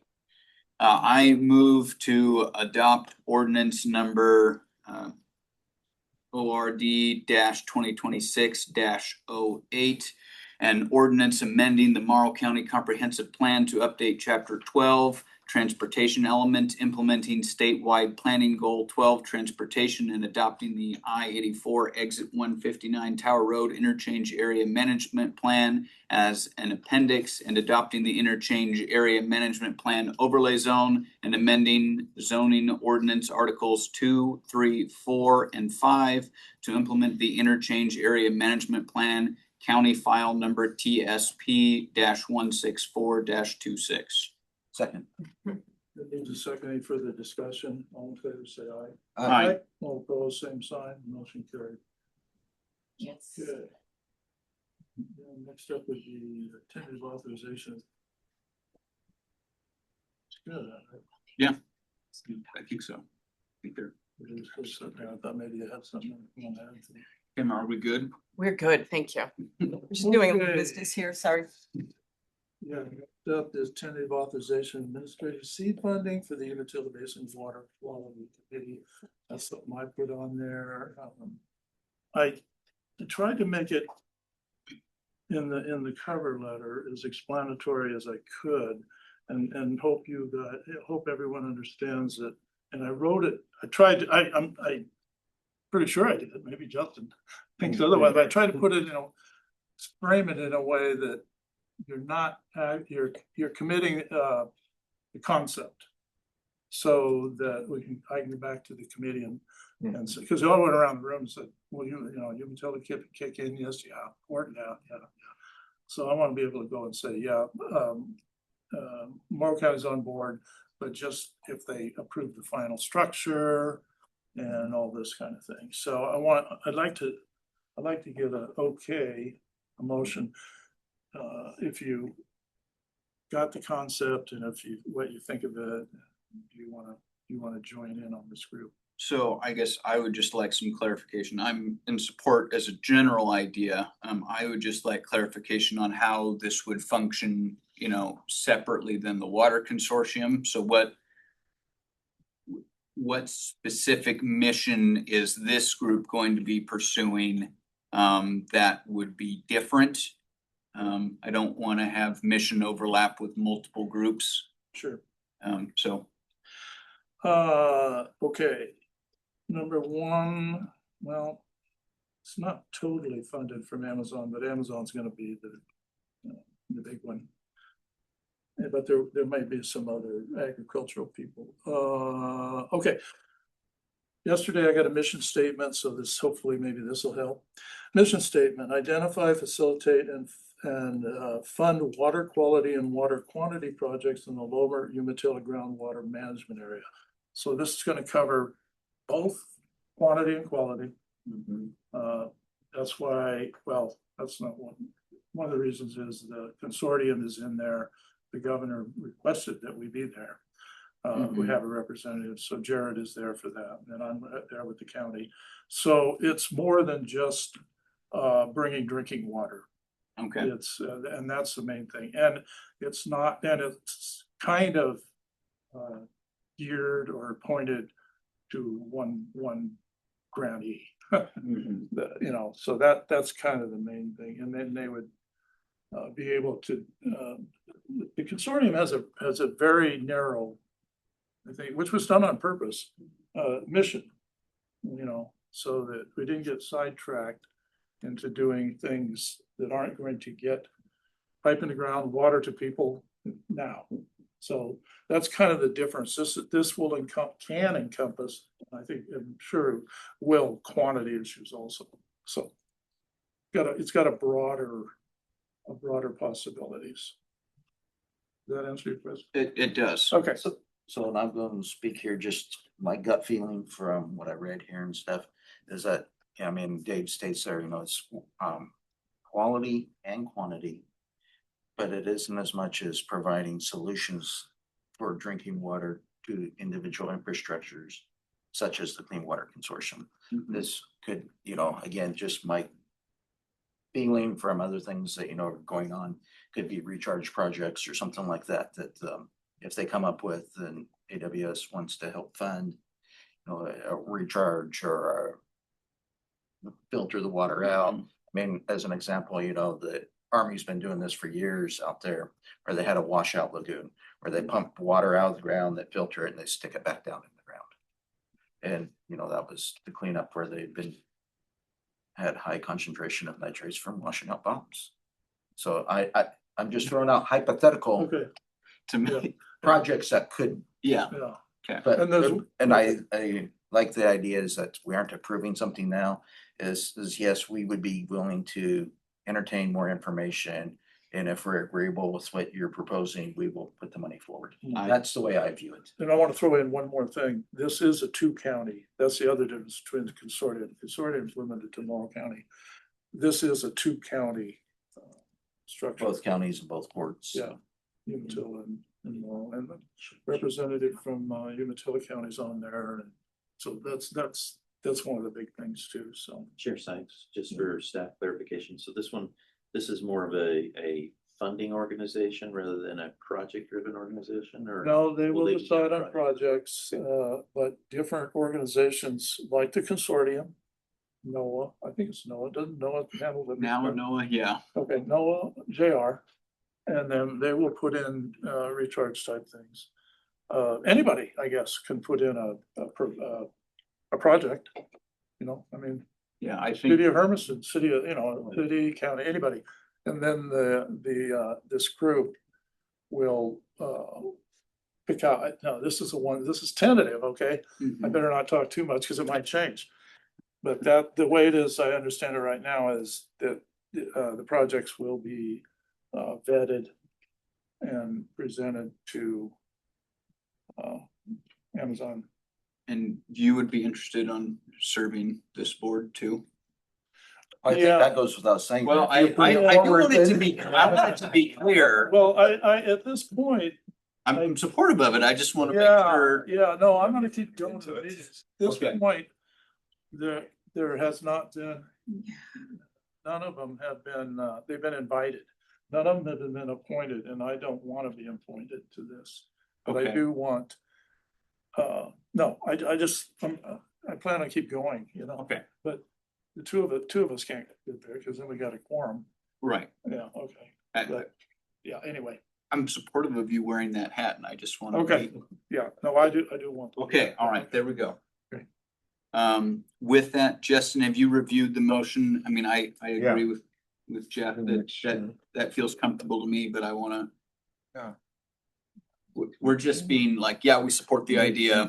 Yeah, it's most like it's cover the basics saying, yep, we authorize the commissioner to put forth that we are willing to offer up to this amount if there's an agreement in place later on. So I think that's appropriate. Okay, all right, so I will go ahead and make that motion then. So I move for Morrow County to tentatively commit 10,000 in administrative seed funding for the formation of the Umatilla Basin Water Quality Committee. Final funding will be authorized only after the Board of Commissioners reviews and approves final formation and organizational rules of the group. Second. Been moved and seconded. Any further discussion? All in favor, say aye. Aye. All opposed, same sign. Okay, thank you, guys. Thank you. This could yield some benefit. Okay, next up is our consideration of task order for Keller Associates to develop the County Bridge Master Plan. Rory? Chair, if I could just interject for Yeah. a second. Rory has item G. I was wondering if we could just have that bumped up to before F, so Sure. we can go back to back. You got Rory Rolette, Public Works Interim Director. This is a task order for Keller Associates to continue with the development of Bridge Master Plan. Pricing did come back higher than anticipated, but I know this is a top priority for the county for quite some time. So I have met with Kevin and went over some different options, and he is going to work with me, help me out with the budget adjustment, and so we can continue moving forward and get this done this year. Well, I mean, I agree, it's more than we wanted, but it's not going to get cheaper and the bridges aren't going to fix themselves, so. No, I'll make the motion to approve. County Administrator signed the task order number 01 from Morrow County Bridge Inventory. I second. Moved and seconded. So I'll just make a comment. I'm glad that we're finally moving to this. Obviously, it's no secret. I've always advocated for rebuilding the county's infrastructure, primarily meaning roads and bridges. So You it's know, taken a while. yep, you've but I'm glad to always, see- always been behind that, and that's good. You might get a report for. Maybe, maybe, I don't know, probably not, but we'll bring it to your door. Bring it to your door and we'll say, look at what you did. Yeah. Okay. And then up next would Well, be. we haven't actually voted. Yeah, okay, it's been moved and seconded. All in favor? Aye. Aye. All opposed, same sign, motion carries.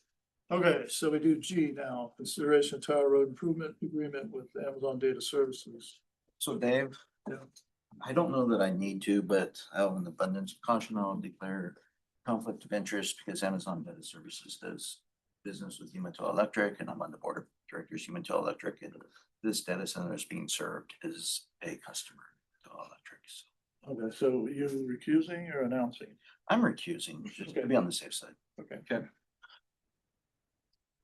All right, and so this is for a road improvement with AWS for the development of a turn lane off of Tower Road. We have, it's gonna be real similar to the one we did with them on bombing range. And so we have gone out and got bids on the construction, the surveying, engineering, and we feel comfortable with setting the not to exceed number at 375,000 for the development of that turn lane. In a scenario where we did go over that, are we on the hook for whatever comes after that? With my talks with AWS, it made it seem like it was gonna be difficult to go back to him and ask money afterwards. But So he wanted to make sure we gave himself plenty of room okay, to make sure we come in under. But just as a point, we do have bids for the construction already, and we are comfortable with that. all right. Yeah, Any further questions, Roy? Oh, Nope. I have to do that every time. Yeah, it wouldn't be tradition. Always trying to catch you slipping. Do a good You job. always get the same look too. It's like, hey, don't you remember Well- minutes ago? I'm happy with someone paying money to build road. So I move to approve the Tower Lane Road Improvement Agreement with Amazon Data Services. I second it. Moved and seconded. All in favor, say aye. Aye. All opposed, same sign, motion carried.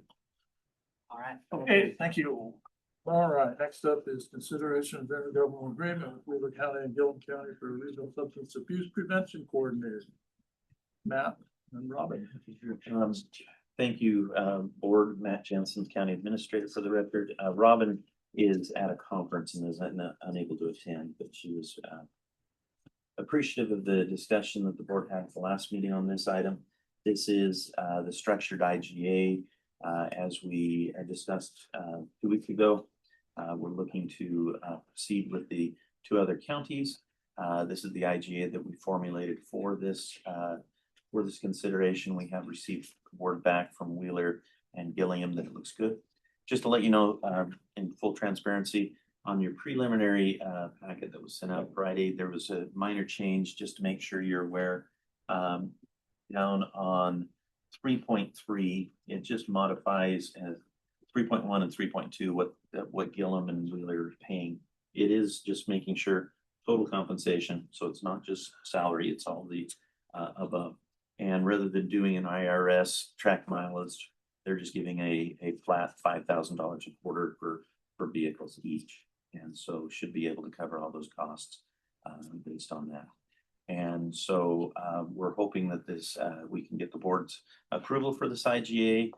With your approval, we will proceed with the FTE request. Out of cycle, we'll have that before you at the next meeting if this is approved. And on the approval of Wheeler and Gillum counties, we'll bring that FTE request up to you at the next available BOC meeting after their approval. Okay, I just have a couple of clarifying questions. So you said that Gillum and Wheeler will both pay a $5,000 fee for travel, but in 3.4 and 3.5 or on 3.4, submit a quarterly invoice including actual mileage. Are we double dipping on that? Actually, we should strike actual mileage. We changed the language there and did not change that actual mileage. So that should be struck. They amended to remove the include actual mileage reporting. Okay, all right. Good catch. Thank you. Yeah, I think we're doing well enough. We don't need to double charge them for that. Yes. And then secondarily, I just want to be very clear that this funding is going to be coming from OHA and that this isn't coming from Morrow County. This is OHA covering this. The OHA for the ADPEP program, each of these 3 counties receive $122,500. Okay. That is a consistent amount that we're receiving. And previously we had pushed that forward to CCS. CCS has asked not to do the prevention services anymore. And so we're collaborating with the 2 other counties. And so it's a steady source of revenue. If that revenue were to be canceled, we would eliminate this position. Okay. And so, yeah, that 160,000 would come from that funding. Yes. Okay. All right. So I won't be around when this program comes to an end, but I would hope that the county sticks to that. grant funding positions go away when the grant goes away, so.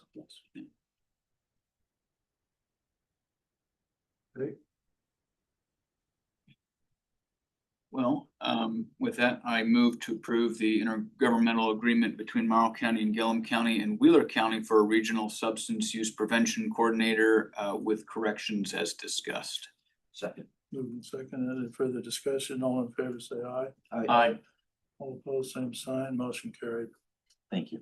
Okay, next up is H, consideration of industrial data center development public information meeting, and that's Matt and Gus. Board, at the last meeting, there was some questions. And just making sure we're doing what the board wants to do. And so what we have is we have the Langdon Group, which is a subcontractor to our contracted land use and planning engineer, JUB. And they have reviewed and would like to present a possible scenario for still having a listening session. This has changed a little bit. They did go back, they reviewed the information from the work session that we had, also from the discussion later on in July. And they also took into consideration the presentation that AWS did for the Walua development that was previously presented by George Kress. And so they have a short PowerPoint presentation, and I've got Angela and Hannah here, and I'm going to pin them and unmute them, if that's all right. And then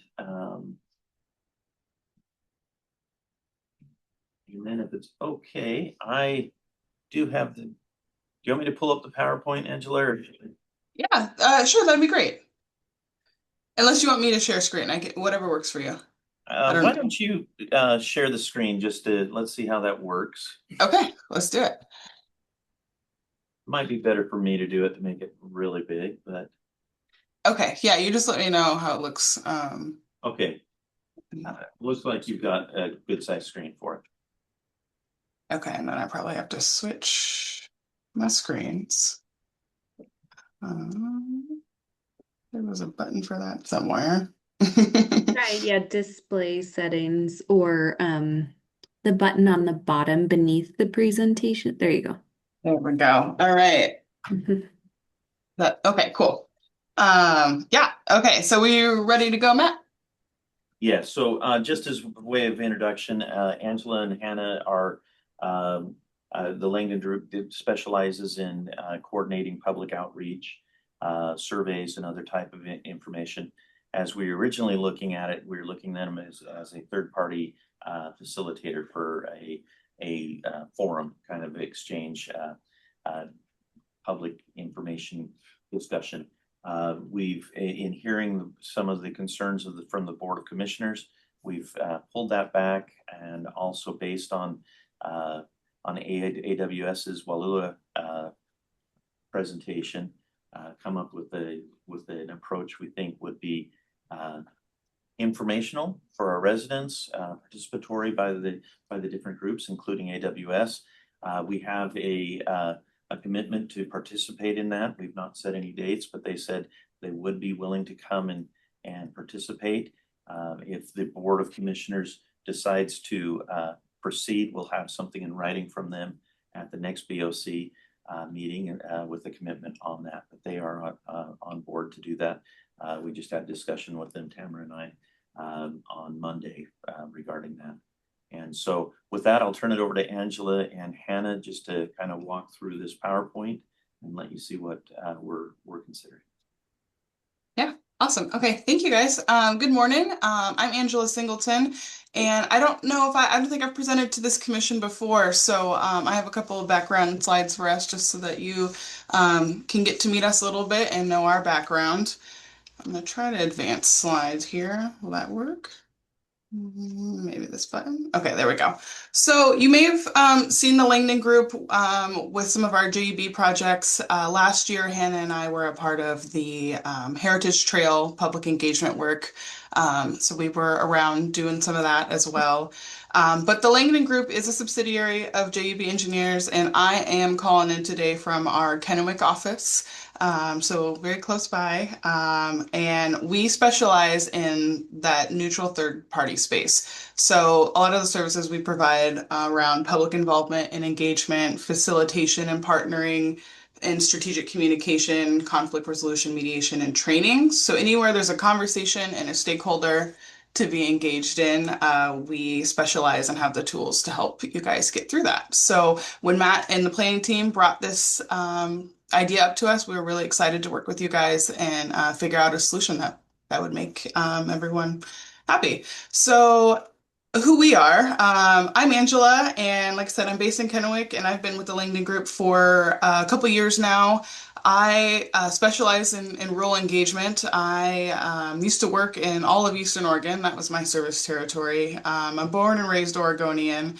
And I've been up in Eastern Washington for the past 5 years. So I'm getting really used to the region here and working with some of your neighboring clients as well in Umatilla County.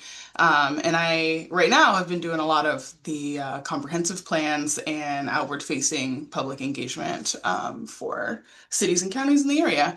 And I'll pass it over to Hannah to introduce herself as well. Yeah, good morning, everyone. So Hannah Anderson, I'm the regional lead for the Langdon Group. So I serve our greater Pacific Northwest, Inland Northwest area. I'm based in our Coeur d'Alene office, and I've been with JEB, the Langdon Group, for coming up 6 years now. But I've been doing public involvement and engagement throughout the area, Pacific Northwest, for over a decade now. And my background is originally in urban and regional planning. So I kind of am able to bring some of that language from a land use, community, and economic development standpoint into these conversations. So my role here would be supporting Angela as she takes the lead in a little bit more of a supervisory role. Thanks, Hannah. So when we first started having these conversations with the planning team, we recognized that some of the goals here are to provide the public with an opportunity to learn about the industrial development process and how it may affect them, right? Baseline, let's learn and figure out how this is affecting us and what we may or may have gaps in community knowledge. And then also provide a chance to engage with the local government and planning officials that are running the show, the who. So we, introduce them to the what, and now we have, this is who's in charge and who to go to if you have questions or feedback, right? And then lastly, just providing that space for questions and feedback on the industrial development process as a whole. So in trying to reach all of those goals, we use the tool from the IAP2 Spectrum, which is the International Association of Public Participation. And based off those goals, we've identified this engagement to be in the consult level, which basically that means that you are looking to obtain public feedback and analysis on alternatives and decisions or changes. And what that essentially means is that you'll make a commitment or a promise to the public that you will keep them informed and listen to them, but also provide feedback on how their input is helping to influence a decision or a future change. So that is where we are at with our engagement strategy here. And so our recommended approach based off the goals and consult level is a World Cafe or charrettes public meeting style. The only difference between a typical charrettes is that we plan to have tables instead of a open house style. So this provides for more space to provide direct feedback and ask questions. And we'll have we can talk about the table topics on the next slide, but I just wanted to outline how the meeting would go. We would have a welcome booth at the Sage Center, is my understanding, is where we would host this. And we would introduce people to the night, hopefully have a commissioner there to help introduced the subject and the importance of this and our appreciation for the public coming and providing feedback, and kind of run them through how it'll go for the night. And then there's 2 rooms at the Sage Center, so we would have the county's operation on one side, and then potentially an Amazon open house style on the other side, so that we could hit both sides of the county development. And then if people had questions about data center development specifically, they could pop on over to the other side and join right back in with the county's conversation. And this is a really good strategy because it helps kind of flow people through the day and provide them with information on individual topics, and it helps kind of slow people's thinking down and provide them with that one-on-one interaction. And if there's anybody that is, kind of antsy or upbeat about this topic, it provides them with time and space to actually voice out their concerns and know that they're being heard instead of that kind of typical just talking at someone. We also eliminate that public hearing scenario so that we don't have a bunch of people grandstanding or anybody taking over the mic. And it just provides for more of a comfortable scenario for people to come and learn and provide feedback. And so after all of that, we suggest also opening a public survey for meeting attendees to let the county know, what they learned and what they might like more information on and how they would like more information. We also discussed in our meeting opening it up to the broader community if desired. And then that could also be, we could offshoot that survey and ask them if they attended or if they did not, and let them provide open-ended feedback that way so that we could capture more voices, but also keep track of the people that actually attended the meeting in person. And then, so the conversation itself, like I said, the short topics are here and we can discuss those and what those tables would look like and the staffing we would need. But the suggestion here is to have 2 folks per table per topic. So we would have a subject expert and then we would also have a note taker. And that really helps keep the conversation flowing, allow people to see that their comments and feedback are being heard, recorded, and it's also suggested that halfway through we provide a readout of what we've heard so that people can hear what's being shared in the room in a collective voice instead of an individual thought or opinion. It really helps keep the conversation flowing.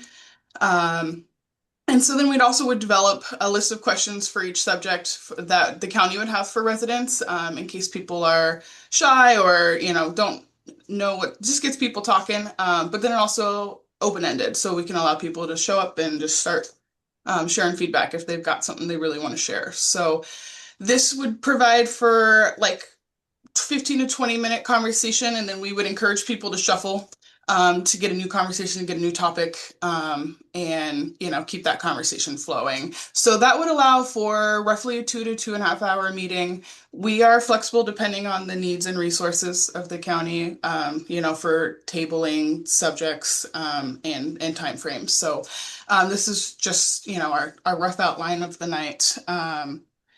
And I know today we wanted to really discuss the topics that we would want to have the subject matter experts at.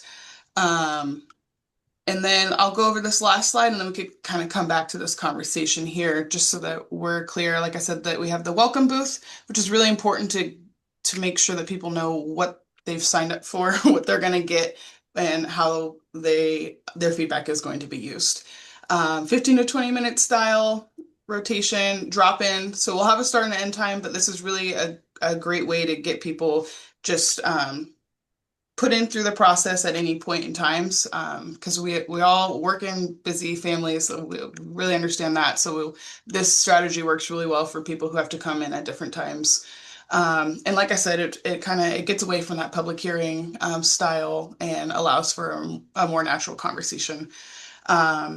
And then I said that the post-meeting survey is also a great way to get any more additional feedback. Sometimes people go home and think about things and want to share with us afterwards. I know I'm one of those people, but it also provides for a broader audience to provide feedback as well.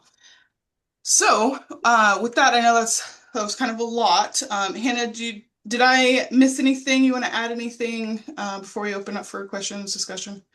No, yeah, I agree with everything Angela said. She's spot on. I think just kind of remembering that this recommended approach really is based around those goals that Angela shared at the beginning. So just to kind of remind everybody, heavy emphasis on education here and just building the capacity, building the base level knowledge of the public around industrial development, what that process is, who's involved in that.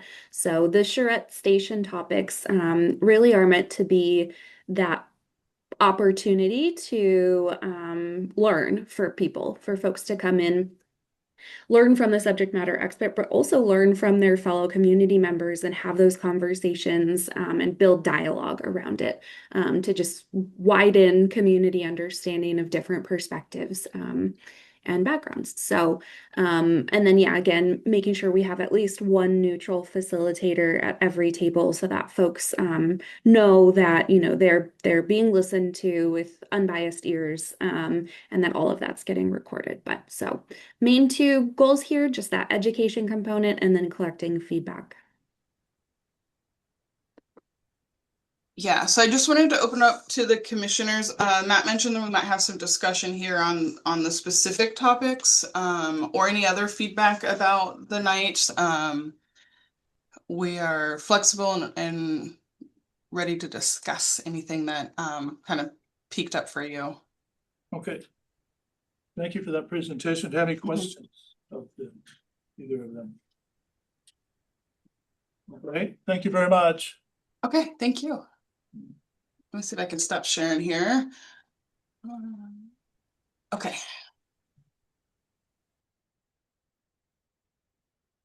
So I guess, Chair, does that all look good to you? Like that's something? Forward with? Yeah, I have a motion I want to make. Oh, okay. And I think it'll address some of you, most of them, hopefully all of them. My motion would be staff to move forward with planning and organization of a public outreach meeting concerning I scribbled this in here, data centers and industrial development. However, prior to finalization and public announcement of the event, staff will present for approval to the Board of Commissioners the following information. 1, an agenda. 2, a date. 3, structure of the meeting, including public interactions. 4, the venue. And 5, all participants. That's my motion. Gorman had his hand up. Who? Mike Gorman. Oh, yeah, Mike. Yeah, thanks, Chair Sykes. I was just wondering if part of this conversation ought to be, tax incentives and such as well. Yeah, I think it would be appropriate to have you there, Mike, if you're willing. Absolutely.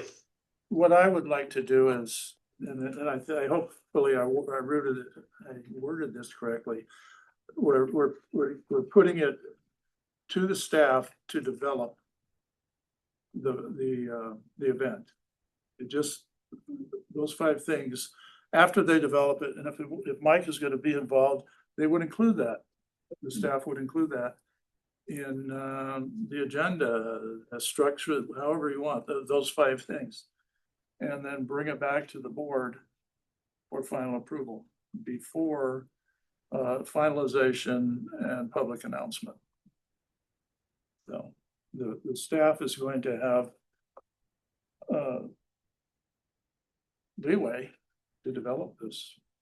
It's just the board's going to have oversight. So Dave, I will second it for discussion. Okay. It's been moved and seconded. Any further discussion? I guess I want to make sure that we are in support of giving them enough leeway to do this, because I don't want them to get too far ahead and then be told, never mind, don't do that. So I just, how much leeway? I think they've been given pretty clear direction, but I just want to make sure how much room do they have? Well, that's a subjective question.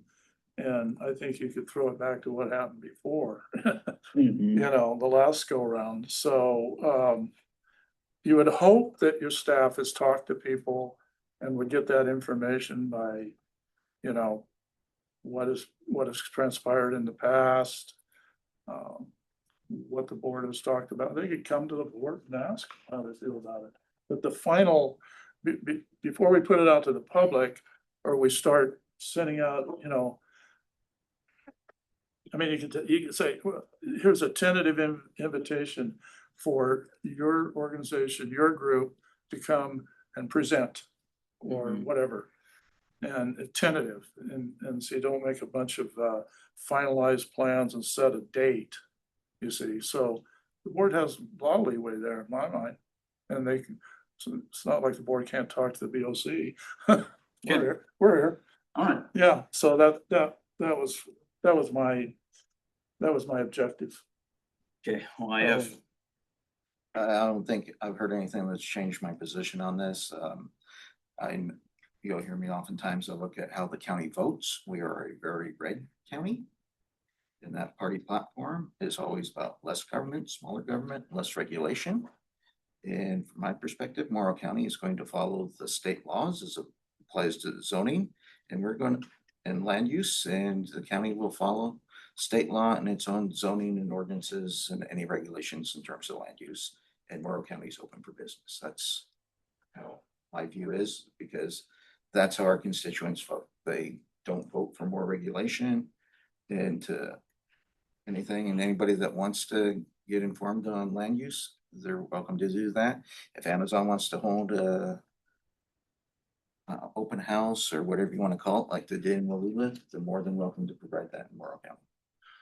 Yeah, I don't want to inject something here, because this was my idea, the first one. So, and me and Matt and Tamara met with Mr. and Mrs. Killian.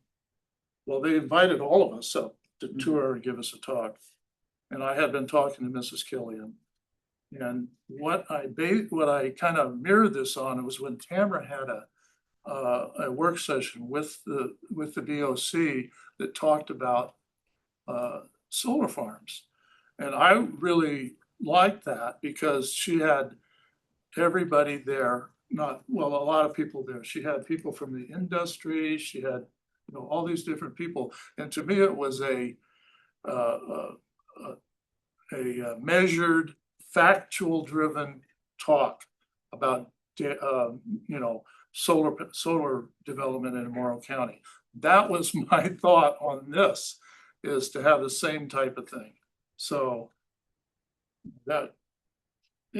so we're not, and it was also an explanation to the public, because it started out as planning, just planning, nothing else.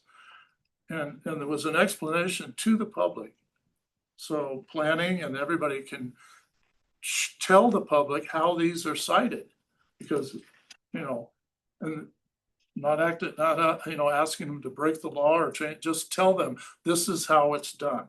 This is how the process is done. You know, I have nothing, you know, I think it's, if Amazon, this looks like a good program here, but to me, I think that's great. They have a separate section, you know, but like I've always said is, let's take what we regulate, let's take what we deal with and address that. If you want to add other topics, utilities, usage, things like that, fine. You know, I just would want to see, once again, a measured, factual driven, nothing taken over by, you know, protests or whatever. That was my goal from the beginning on this, and that's what I hope we could accomplish. So.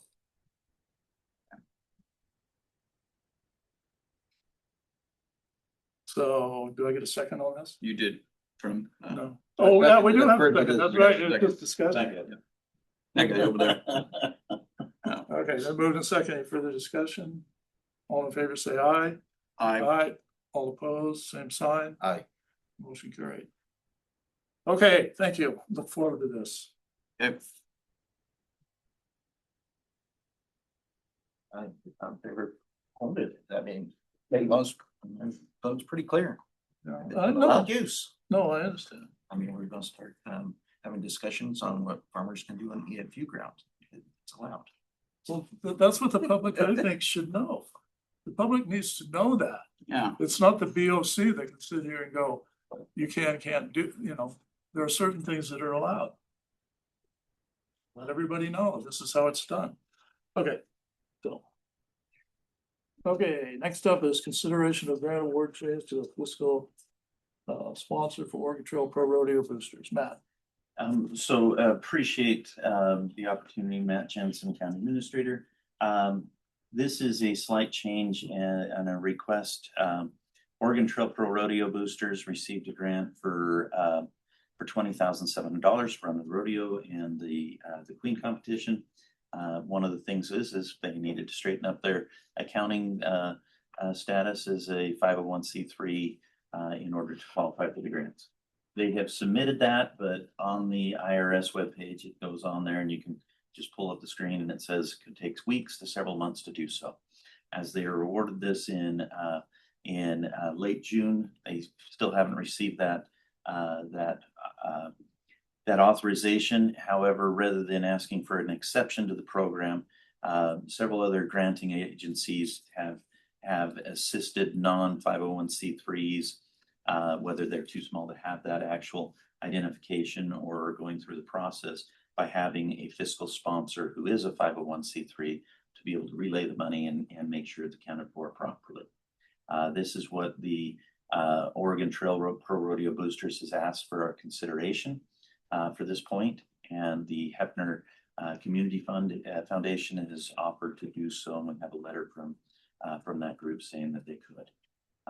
They're asking for this because they're relying on this funds for the rodeo next week, or they would just wait for their 501c3 to be completed. So we're asking for consideration that we can use their fiscal sponsor and designate Hefner Community Foundation as being able to do that and proceed with the disbursement of the grant award. I think I'm okay with it, but I would like to make it clear that if they are not a 501c3, next application cycle, they will not be considered. I'm in the same boat with you. I mean, given the short turnaround time of getting it and the time to make that happen. But I fully support what you're saying, is that next year when they come apply for the grant, they should be able to have their 501c3. I had no issue with implementing that. Yeah, and perhaps just make it for everybody and say, if you're not a 501c3 yet, we strongly encourage it. See you next year. Yeah, yes. Just so we don't get in this spot. Yeah, all the other grantees that we had were that. This is one exception. They provided a document, but it wasn't really the right document. So I guess, yeah, so just made that clear. I move to authorize the Hefner Community Foundation to serve as a fiscal sponsor for Oregon Trail Pro Rodeo Boosters fiscal year 2027 Community Assistance Grant Award of $20,700. I second. Been moved and seconded. Any further discussion? All in favor, say aye. Aye. All opposed, same sign. Motion carried. Okay, thank you. J, member appointment to the Port of Morrow County Strategic Investment Program Negotiating Group. Matt. Yes, on the SIP that we approved previously, this allows an appointed commissioner to be part of that negotiating team along with myself. As we approve the SIP or the IGA for the SIP negotiation group, we did not clarify which of the commissioners was going to serve on that. And so we just need to have that designation. The motion is blank as far as which commissioner we would allow, and ask for conversation among the commissioners and approval on who would join that negotiating team. Right now, the Port of Commissioner, John Murray, is their representative from that. So that would be joining Lisa Middlestorff and myself as part of that negotiating team. Well, I would be interested, and I would conduct things the same way that I have with our solar SIP discussions, and bring reports back to the board and make sure that whatever I do is in alignment with the board, because the board is the one who has the authority. I would also be interested. I have experience with these, and I've sat through every CREZ negotiation from the inception, so I'm also interested. I guess it's up to me to make the motion. Yeah.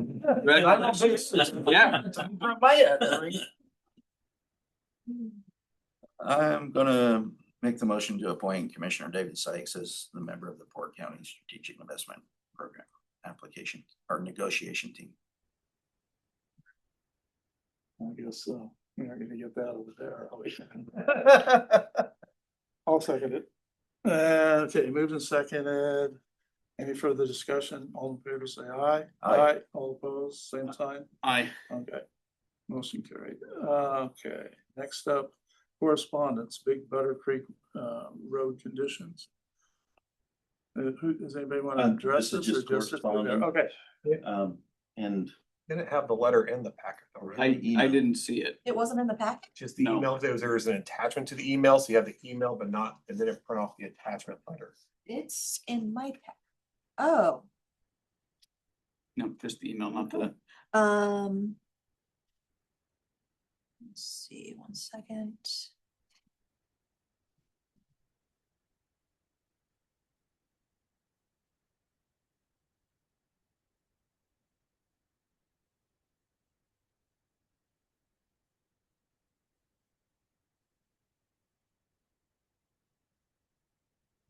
Would you like me to read this out loud? Okay. So this was submitted August 6th, dated July 9th, to the Morrow County Board of Commissioners. We, the undersigned, would like to express to the Morrow County Commissioners serious concern regarding the deteriorating condition of the county road known as Big Butter Creek. These conditions are exacerbated by the increased traffic associated with the B2H transmission line project currently working in our community. Over the course of this project, residents have experienced a substantial increase in heavy truck traffic on this road that was not designed to withstand this level of sustained industrial use. As a result, road conditions have noticeably worsened, including increased potholes, rutting, crumbling shoulders, and overall unsafe driving conditions. This road is used by many, along with our operations, as we move livestock and all the support that goes with owning livestock. The most dire section is at mile 5, where the asphalt has deteriorated on most of the eastbound side, so you either need to crawl through the section or swing over to the other lane. This spot is near a corner, which makes it a danger. Of course, there are many other places where the asphalt is coming apart. These deteriorating roads are creating significant problems for local residents, farmers, ranchers, emergency services, and anyone who drives these roads.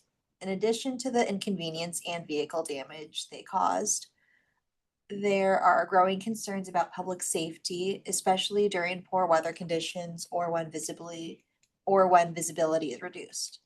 We respectfully ask the county commissioners to assess and document the current condition of affected roads, require the transmission line contractors and associated companies to participate in road maintenance and repairs, establish accountability for damage caused by heavy traffic construction, ensure roads are restored to safe and acceptable conditions once construction activities are completed, and communicate openly with residents regarding timelines, maintenance plans, and oversight efforts.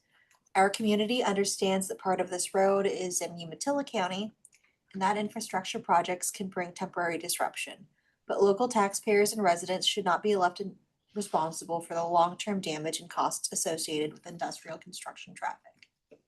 We appreciate your attention to this matter and ask that the county take prompt action to protect our equipment and safety and infrastructure of our community. Sincerely, Tim and Shannon Rust, Pat and Jess Schiller, Jeff Coelho, Jason and Shelby Schoenfelder, Carl Jensen, and Mitch and Peggy Hayes. Commissioners, just on this, we'd received a similar request a couple months ago, and I drove out there and couldn't identify an issue with potholes or anything in that general vicinity of 5 miles. However, with the repeated request, I'd be happy to touch base with Rory, contact a couple of his residents and just go out and have them show us where their concerns are. Well, I saw Rory writing things down, so Yeah. you got it. Yeah. So I imagine, and I don't know if you were involved or not, but I imagine that the county has a road use agreement with B2H similar to all the prior ones where it was probably filmed prior to, and at the end of construction, it'll be driven again and compared, and then they're responsible for repairs, right? Yes, absolutely. And I know it wasn't in the best shape, even before they started, so, I can imagine there are sections that are falling. And to Gus's point, I saw you writing too, you know, I think that we would appreciate it if you'd go out there and do a look to see if around milepost 5, if you see anything close to what they're talking about. And then is the best that you can, if you can find out from B2H when they expect to be done using that section of road. And then we can relay that they should be done with their project approximately this time according to them. And when they're done, then road maintenance will be scheduled. Yeah. Gus is nodding his head that he thinks that's a good plan. Thank you, Gus. I thought about seconding, but I was like, this is not an agenda, so I can't. So we'll reach out to address that. So thanks Any other comments on our correspondence?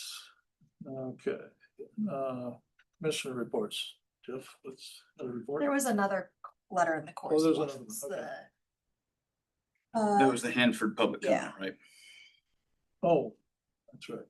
Hanford public comment. I didn't know if anybody wanted to speak to that or not. I just assumed they didn't. I think we've got enough time.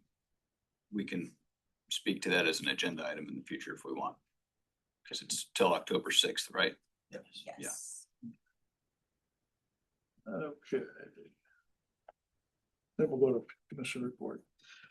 So yesterday was a SWAC meeting. We didn't have a quorum, so we couldn't take any action for one of the requests that will be coming forward to the SWAC, and which will then flow through to us as Waste Connections or Sanitary Disposal in Hermiston is going to be requesting a 3.5% rate increase. They deem that as the COLA. So, but there has not been a formal presentation to the SWAC because they didn't have a quorum. They couldn't take action. Okay. And I think that's where it's at for today. Okay. I don't have anything. You have anything? Okay. All right, then we're going to go in executive session, but before we do, I'm going to call a recess, and when we come back, we'll go into executive session. Or step out powers are straight. Yes. Okay, call the meeting of Morrow County Commission back to order from recess, and now we will go under executive session pursuant to RS 192-6602D to conduct deliberation with persons designated by the governing body to carry out labor negotiations. Members of the press. You don't see any. Okay, we won't have to worry about that. Okay. Well, we don't have anybody joining remotely. No, this is so just that an doesn't matter. update for. Okay. Okay, we're now in executive. Everybody off yet? Oh, they're all back on. Are we a potential decision or action? No. There will be no, are we still alive? Yes. Okay, there will be no potential decision or action item as a result of the executive session when we come back out.